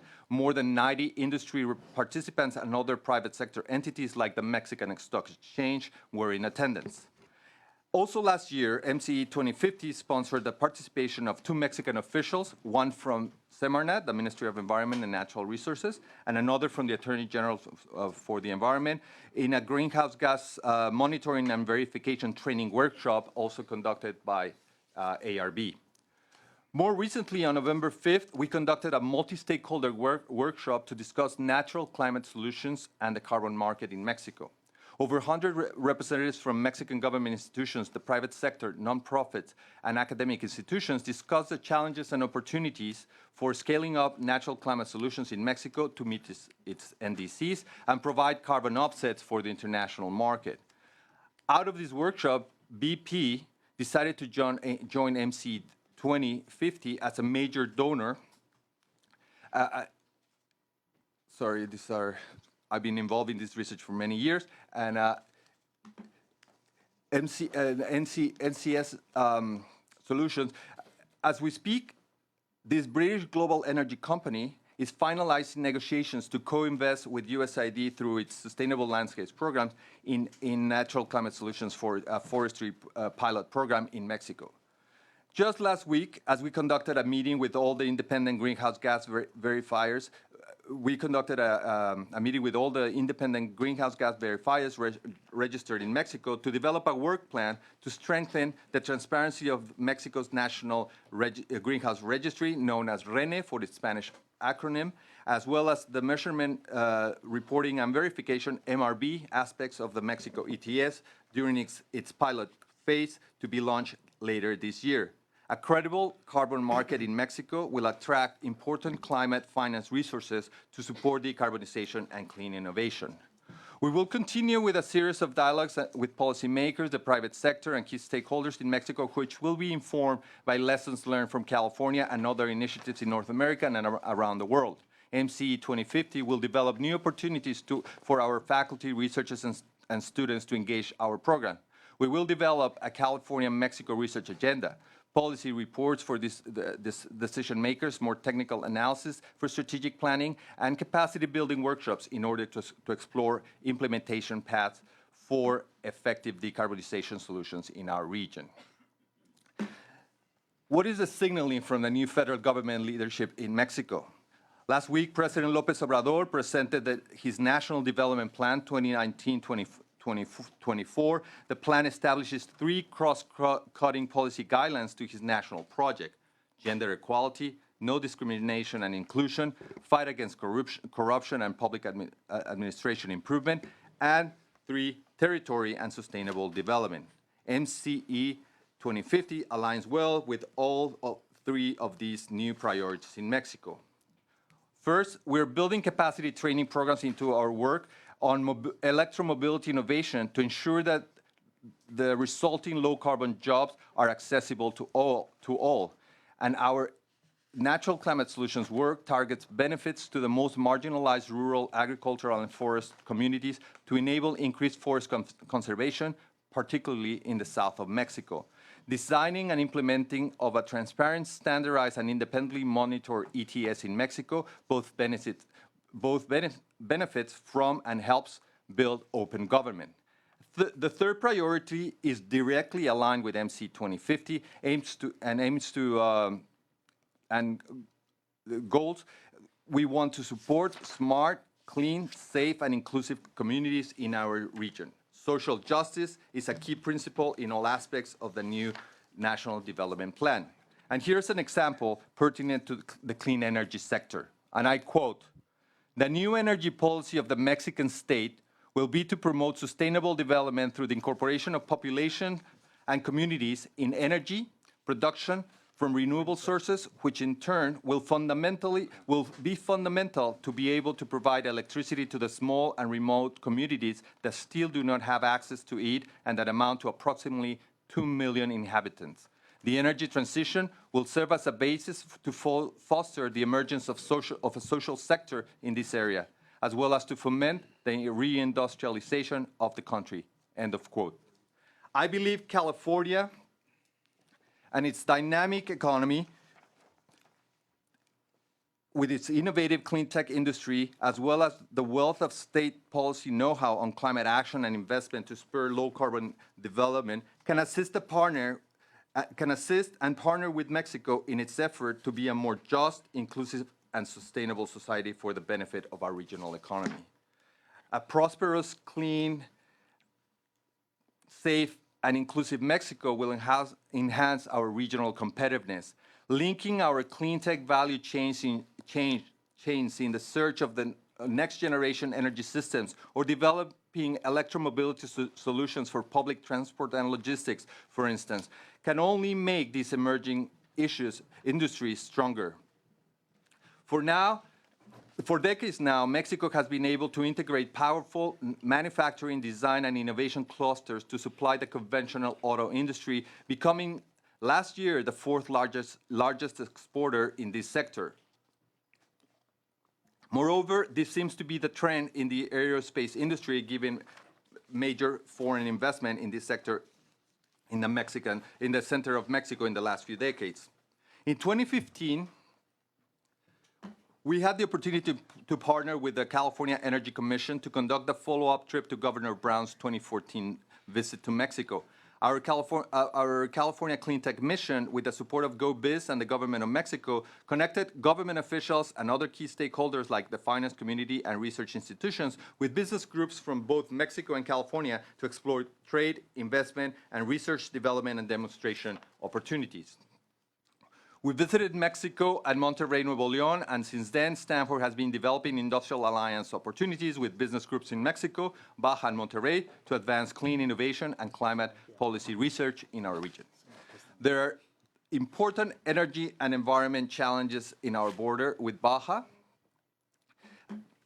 and for the entire U.S.-Mexico border region. That needs deep understanding and true regional cooperation to be resolved.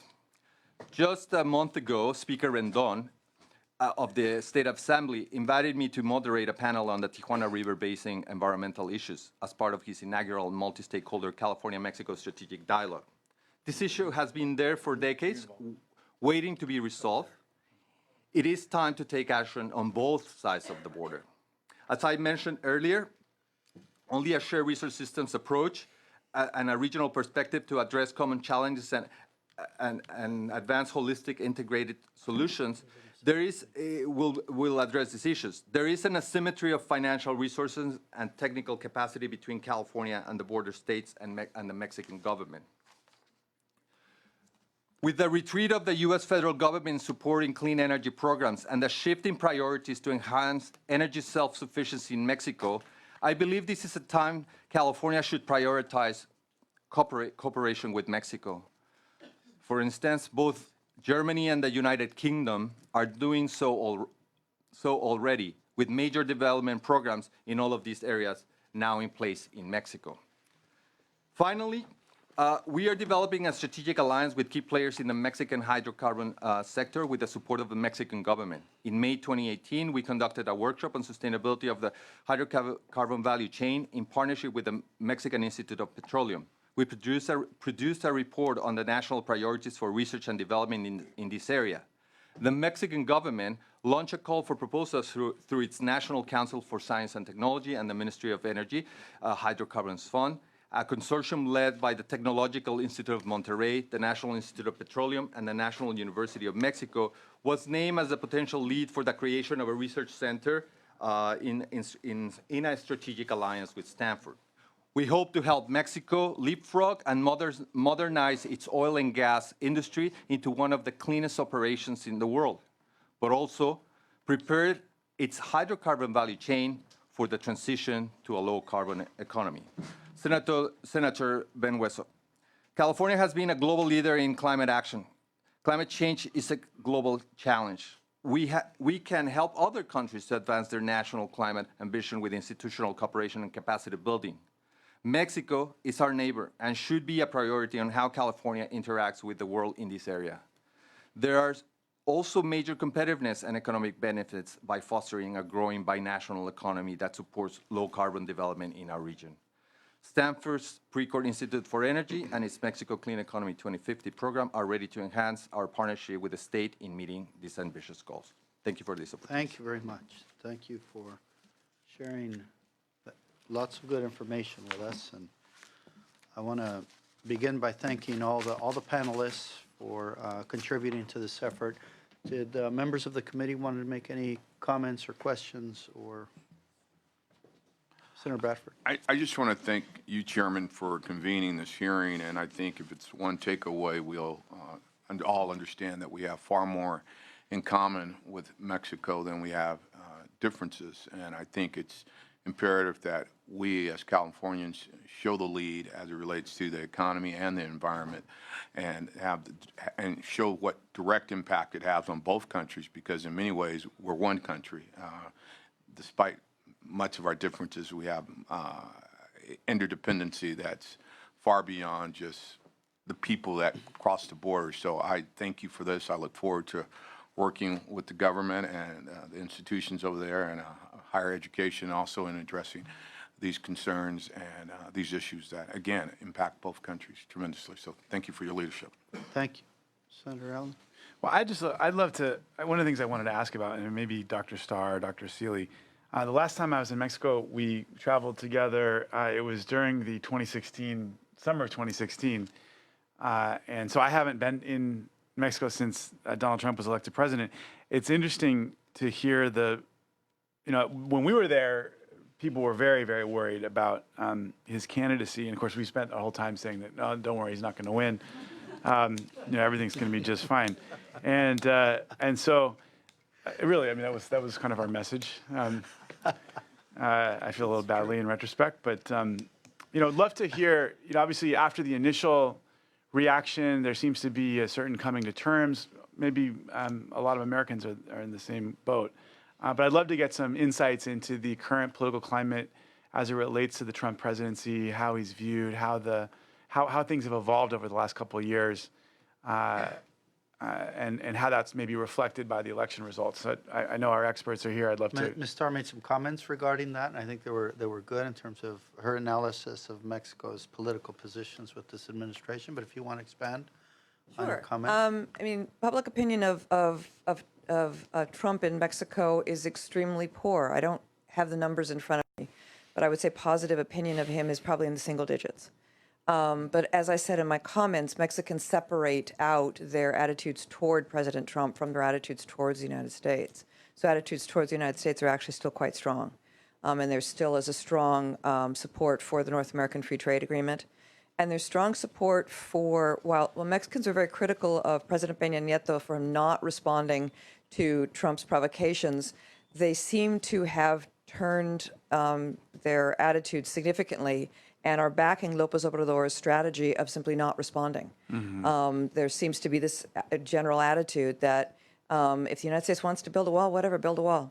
But what the best way to deal with the United States is to not confront Trump and not cause additional problems with him, because you never know what the next tweet's going to be.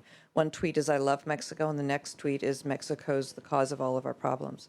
So in general, there's this broad attitude of just not dealing with him and letting him sort of spin himself out. Mm-hmm. And is that's an evolution of sorts from the beginning, from when he was first elected? When Trump was first elected? Yeah. There was a lot of criticism of President Peña Nieto for not standing up more strongly to Trump. And there was a belief that López Obrador was actually going to be more forceful. And he actually published a book during the campaign called Oye Trump, in which he criticized U.S. policy aggressively. And there was the assumption that there was going to be a large clash between the two of them. But when López Obrador had to decide, did he want to spend his time confronting the United States or confronting the economic problems that he sees in Mexico, he chose the latter. And I think part of it is because he's so darn popular. His approval ratings are in the mid-70s, that the population is giving him the benefit of the doubt and backing him on this policy approach. Yeah. We actually went to Los Pinos right after the Trump meeting, and we had a chance to talk to President Peña Nieto about it. It was a very interesting meeting. Another question I wanted to ask you, there's been as was mentioned, a kind of an earthquake electorally, similar to what we've seen in France and a couple other places where the traditional party structure has ruptured. You have this brand new party that is seemingly come out of nowhere, very closely associated with this one person. Can you give us some insights as to how we should be looking at the political scene in Mexico right now in the wake of the elections and understanding those results? Sure. I mean, the results themselves are a reflection of the dissatisfaction that Mexico's felt toward traditional political parties. What's interesting is that López Obrador did not change his opinions in the multiple times that he's run for president. What changed was public opinion attitudes toward the opposition and therefore toward him. And we got to an election in 2018, I get my years right, that López Obrador was seen as the best option available. We tried the bond for 12 years, and they hadn't improved things significantly. Indeed, the economy seemed to be quite stagnant. We then tried the PRI, who promised increased growth, and what they gave us was a dramatic increase in corruption and no increase in growth. And in both cases, security kept getting worse and worse and worse. So why not try the other option that we haven't tried? And there was a lot of about 20% of the vote of voters in Mexico, which is moved López Obrador from 30 to 50% of the electorate, 53% he won. Sort of we're in that position of we're so disgusted with the other two parties that we're going to give him a try. Yeah. And the other two parties have imploded to an important degree. The PRI and the PRD are shadows of what they once were, and the BAN is also quite weak. So the situation in Mexico now is one of a country in which you have a very, very popular president who controls both houses of the legislature and doesn't have a strong opposition. He doesn't control 2/3 of the Senate. But the opposition that is there to oppose him is quite weak. And so he is a very strong president as a result. Yeah. Okay, my final question. Alliances. My final question, what's the state of play of drug legalization? That conversation in Mexico right now, we're obviously moving in one direction. That was an issue that came up in our conversation with the president when we were down there. Where are attitudes? Where do you see that conversation going? Mexico's moving in the same direction. It's a little bit behind the United States, but there was just a proposal, and I don't remember where the proposal was, which house of the legislature, but there's been a proposal to legalize marijuana in Mexico. And it's in the Congress right now? I believe so. Is that right? Yes, exactly. Yeah. ¿Y qué tipo de chance tiene? ¿Sí? There's a good Legalize, there's a straight legalization. Just, yeah. Mm-hmm. There Okay, you I go. guess they're going to take care of it. Okay, well, that's very interesting. I mean, obviously, and it's just marijuana that's on the table? Yes. And it would be straight recreational use and, Yeah. okay. Adult use, yeah, right. Okay, thank you. Sure. Thank you very much. And again, I'd like to thank the members for participating. Thank you for being here and everyone else who participated. Just before we go to public comment, I just want to thank Alexis Castro in my office for doing a great job putting this together. Also for Tyreen Riojas with Lazos International for being here and participating, helping us put this together. The Eureka Center for Policy Research, for our consul, Liliana Ferrer, thank you for all your help. And I also want to thank our BOE member, Tony Vasquez, for participating today, for being here. Thank you very much for allowing us to have this public conversation. We want to hear from some members of the public. If you want to come forward to the mic. Yes, sir. Did you have something to say? Yeah, just come to the mic and make a few brief comments, if you will. This is an opportunity for the public to comment on our... Thank you, Senator Hueso, Council Ferrer, for the invitation. Actually, I was aware of this by Dr. Jose Hernandez, who's my partner in Mexico, and we're going to talk about that. But I think the key word here is confidence. I believe, I've been doing this for 45 years, binational investment, promoting investment to Mexico for 45 years, and I've never seen the confidence level as it is today. Something is what you read in the news, something that's really happening. The binational business now, and we have an industrial park with 37 U.S. corporations, about 8 million square feet, about 23,000 workers. They're all complementing United States manufacturers, most of them coming from China back to United States via Mexicali, which is my city. I'm not government, we're private. And so I did want to say this. Today, López Obrador, the president of Mexico, and I'm a businessman, I'm not here to cheer up anyone, has established a confidence level that's unique, the change level. We, as we speak, we're dealing with new companies coming to Mexico, especially in aerospace companies. Also, Trump has built confidence level to bring more companies. It's unbelievable.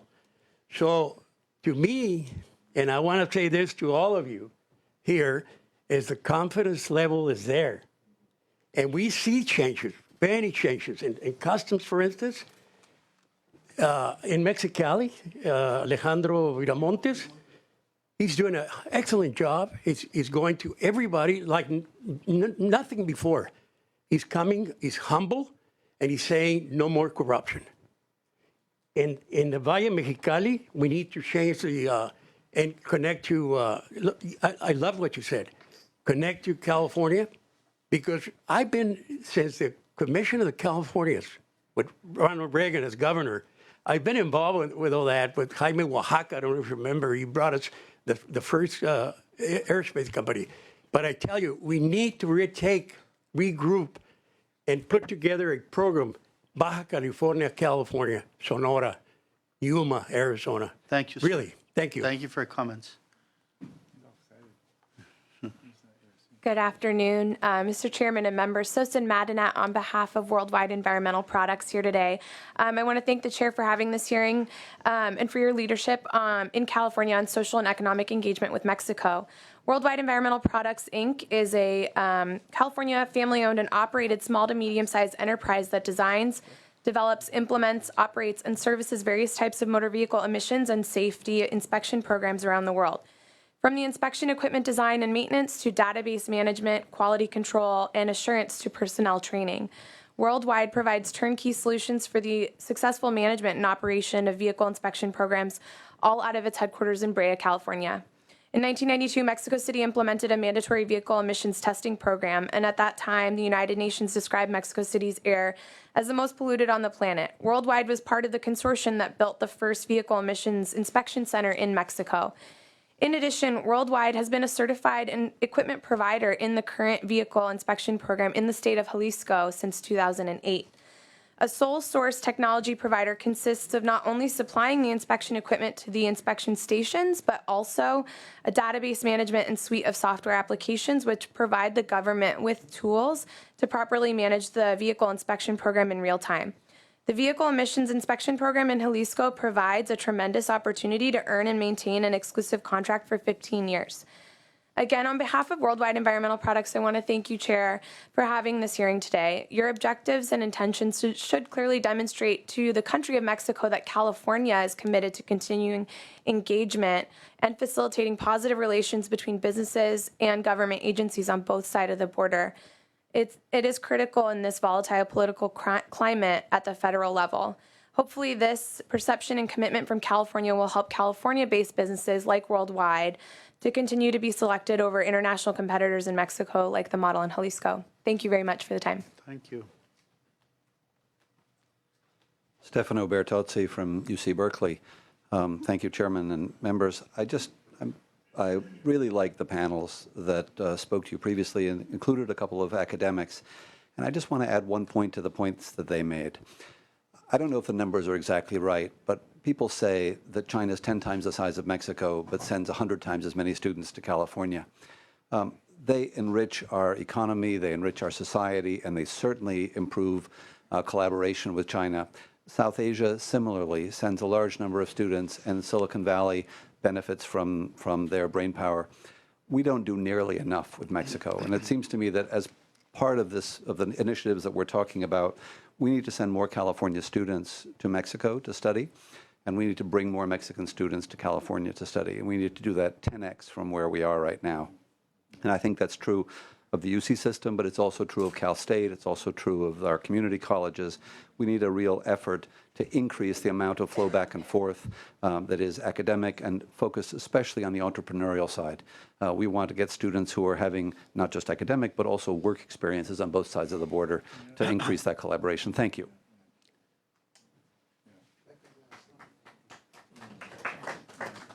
Hi, good afternoon. Thank you very much. It's a privilege to be here today, Senator Hueso. I'm really happy to come here. This is my first time here at the Capitol. Good. I visited Welcome. Sacramento before, but not the Capitol. And I actually wanted to add a little to the conversation. I found this meeting today extremely... And let everyone know who you are. I'm from Calexico. I was born in Calexico, raised in Calexico, and I've been a businesswoman there for over 32 years. But I think that I have a I little just bit... mean your name. Maritza, my name is Maritza Hurtado Barron. And the reason I think I wanted to speak today was because I kind of have a little bit to say to all of you that do so much for communities like mine. All of you know that we have been the focus of a lot of the news lately. CNN has been visiting us when President Trump came to Calexico, and it was extremely excruciatingly frustrating to see what it is that happened. We really wanted the community to be known as a friendly community, a community of cooperation with the city of Mexicali, which we have consistently had as all these years as a sister city relationship, very strong one. But I think I also want to tell you all that I'm kind of a double trouble or double whammy situation in this conversation because my family has lost loved ones to the New River. My mother worked at a Safeway that was probably about 500 feet from the New River, which at this point, Calexico just built a new vehicular entrance, a new port of entry, right next to that river. And as it was being built, I didn't understand why it wasn't going to be encased. And so my mother passed away. I have my best friend here. She's a cancer survivor, and so am I. I'm a 17-year cancer survivor. It happened to me when I was 36 years old. And her mother also passed away of breast cancer. They live half a block away from the New River. So as a businesswoman, when Trump came to Calexico those first days of April, it felt horrible to know that there was a threat that panicked everyone. It was something that meant to us that our city was basically going to be shut down. And the city of Calexico, of course, completely recognizes, respects, and adores our relationship with Mexico. It is a natural relationship. It is a fun relationship. I know that there's going to possibly be a change of administration, but that will always continue. So I want you all to know that the hard work that you all do here, that someday I hope that the fact that I'm still a survivor, even though living in this community has done so much to me personally, that I can also have the opportunity to come back and join you all and do the same work for our community.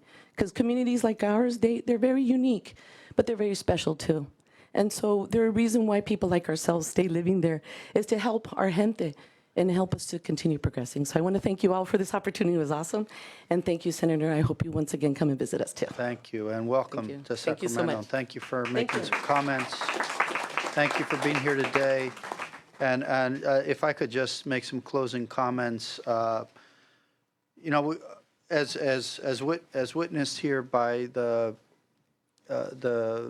wonderful resources that we have in the panel that we put together today, you know, I just have complete confidence that we have the talent here in California within our own community to help us improve our relationship with Mexico and help build on it and help strengthen all aspects of how we interact as people, as countries. That's why I'm proposing the commission for the Californias, because I've seen so many people at the community level build sister state or sister city relationships. They're building clubs that represent different cities in Mexico, and they're promoting those cities in Mexico here in California. And I just see wonderful work that's taking place in our community, and more can be done through an official organization. And in the area of education, I agree.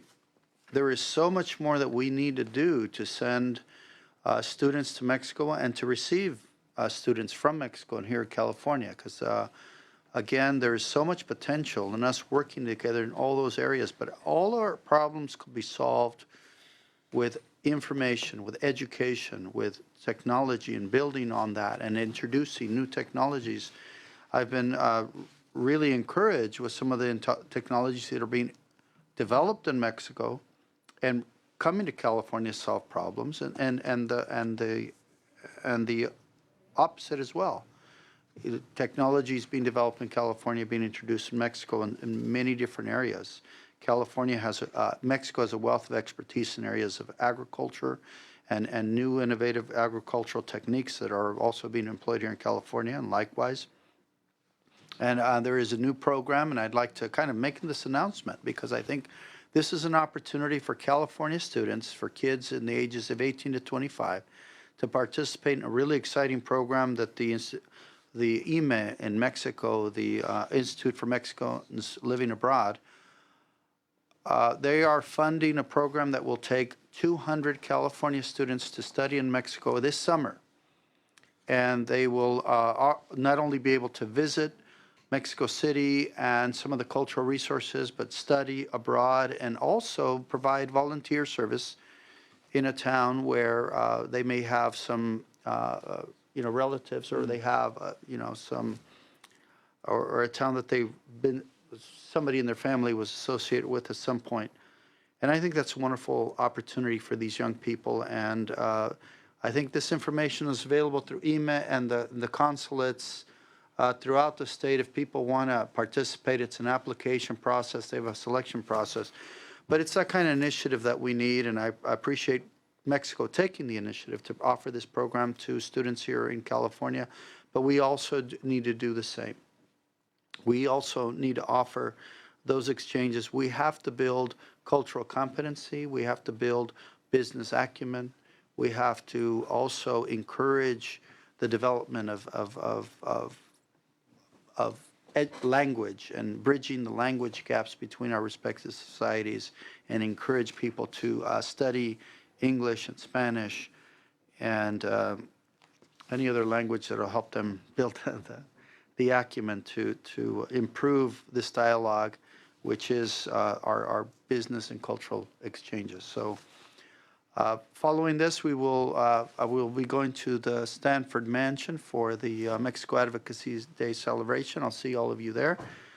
Thank you very much for allowing us to have this public conversation and share all this information with the people of our state, and hopefully it'll build on this dialogue that we're trying to create, and it'll one day translate into good public policy to help bring us closer to our ally to the south, Mexico. Thank you very much, ladies and gentlemen.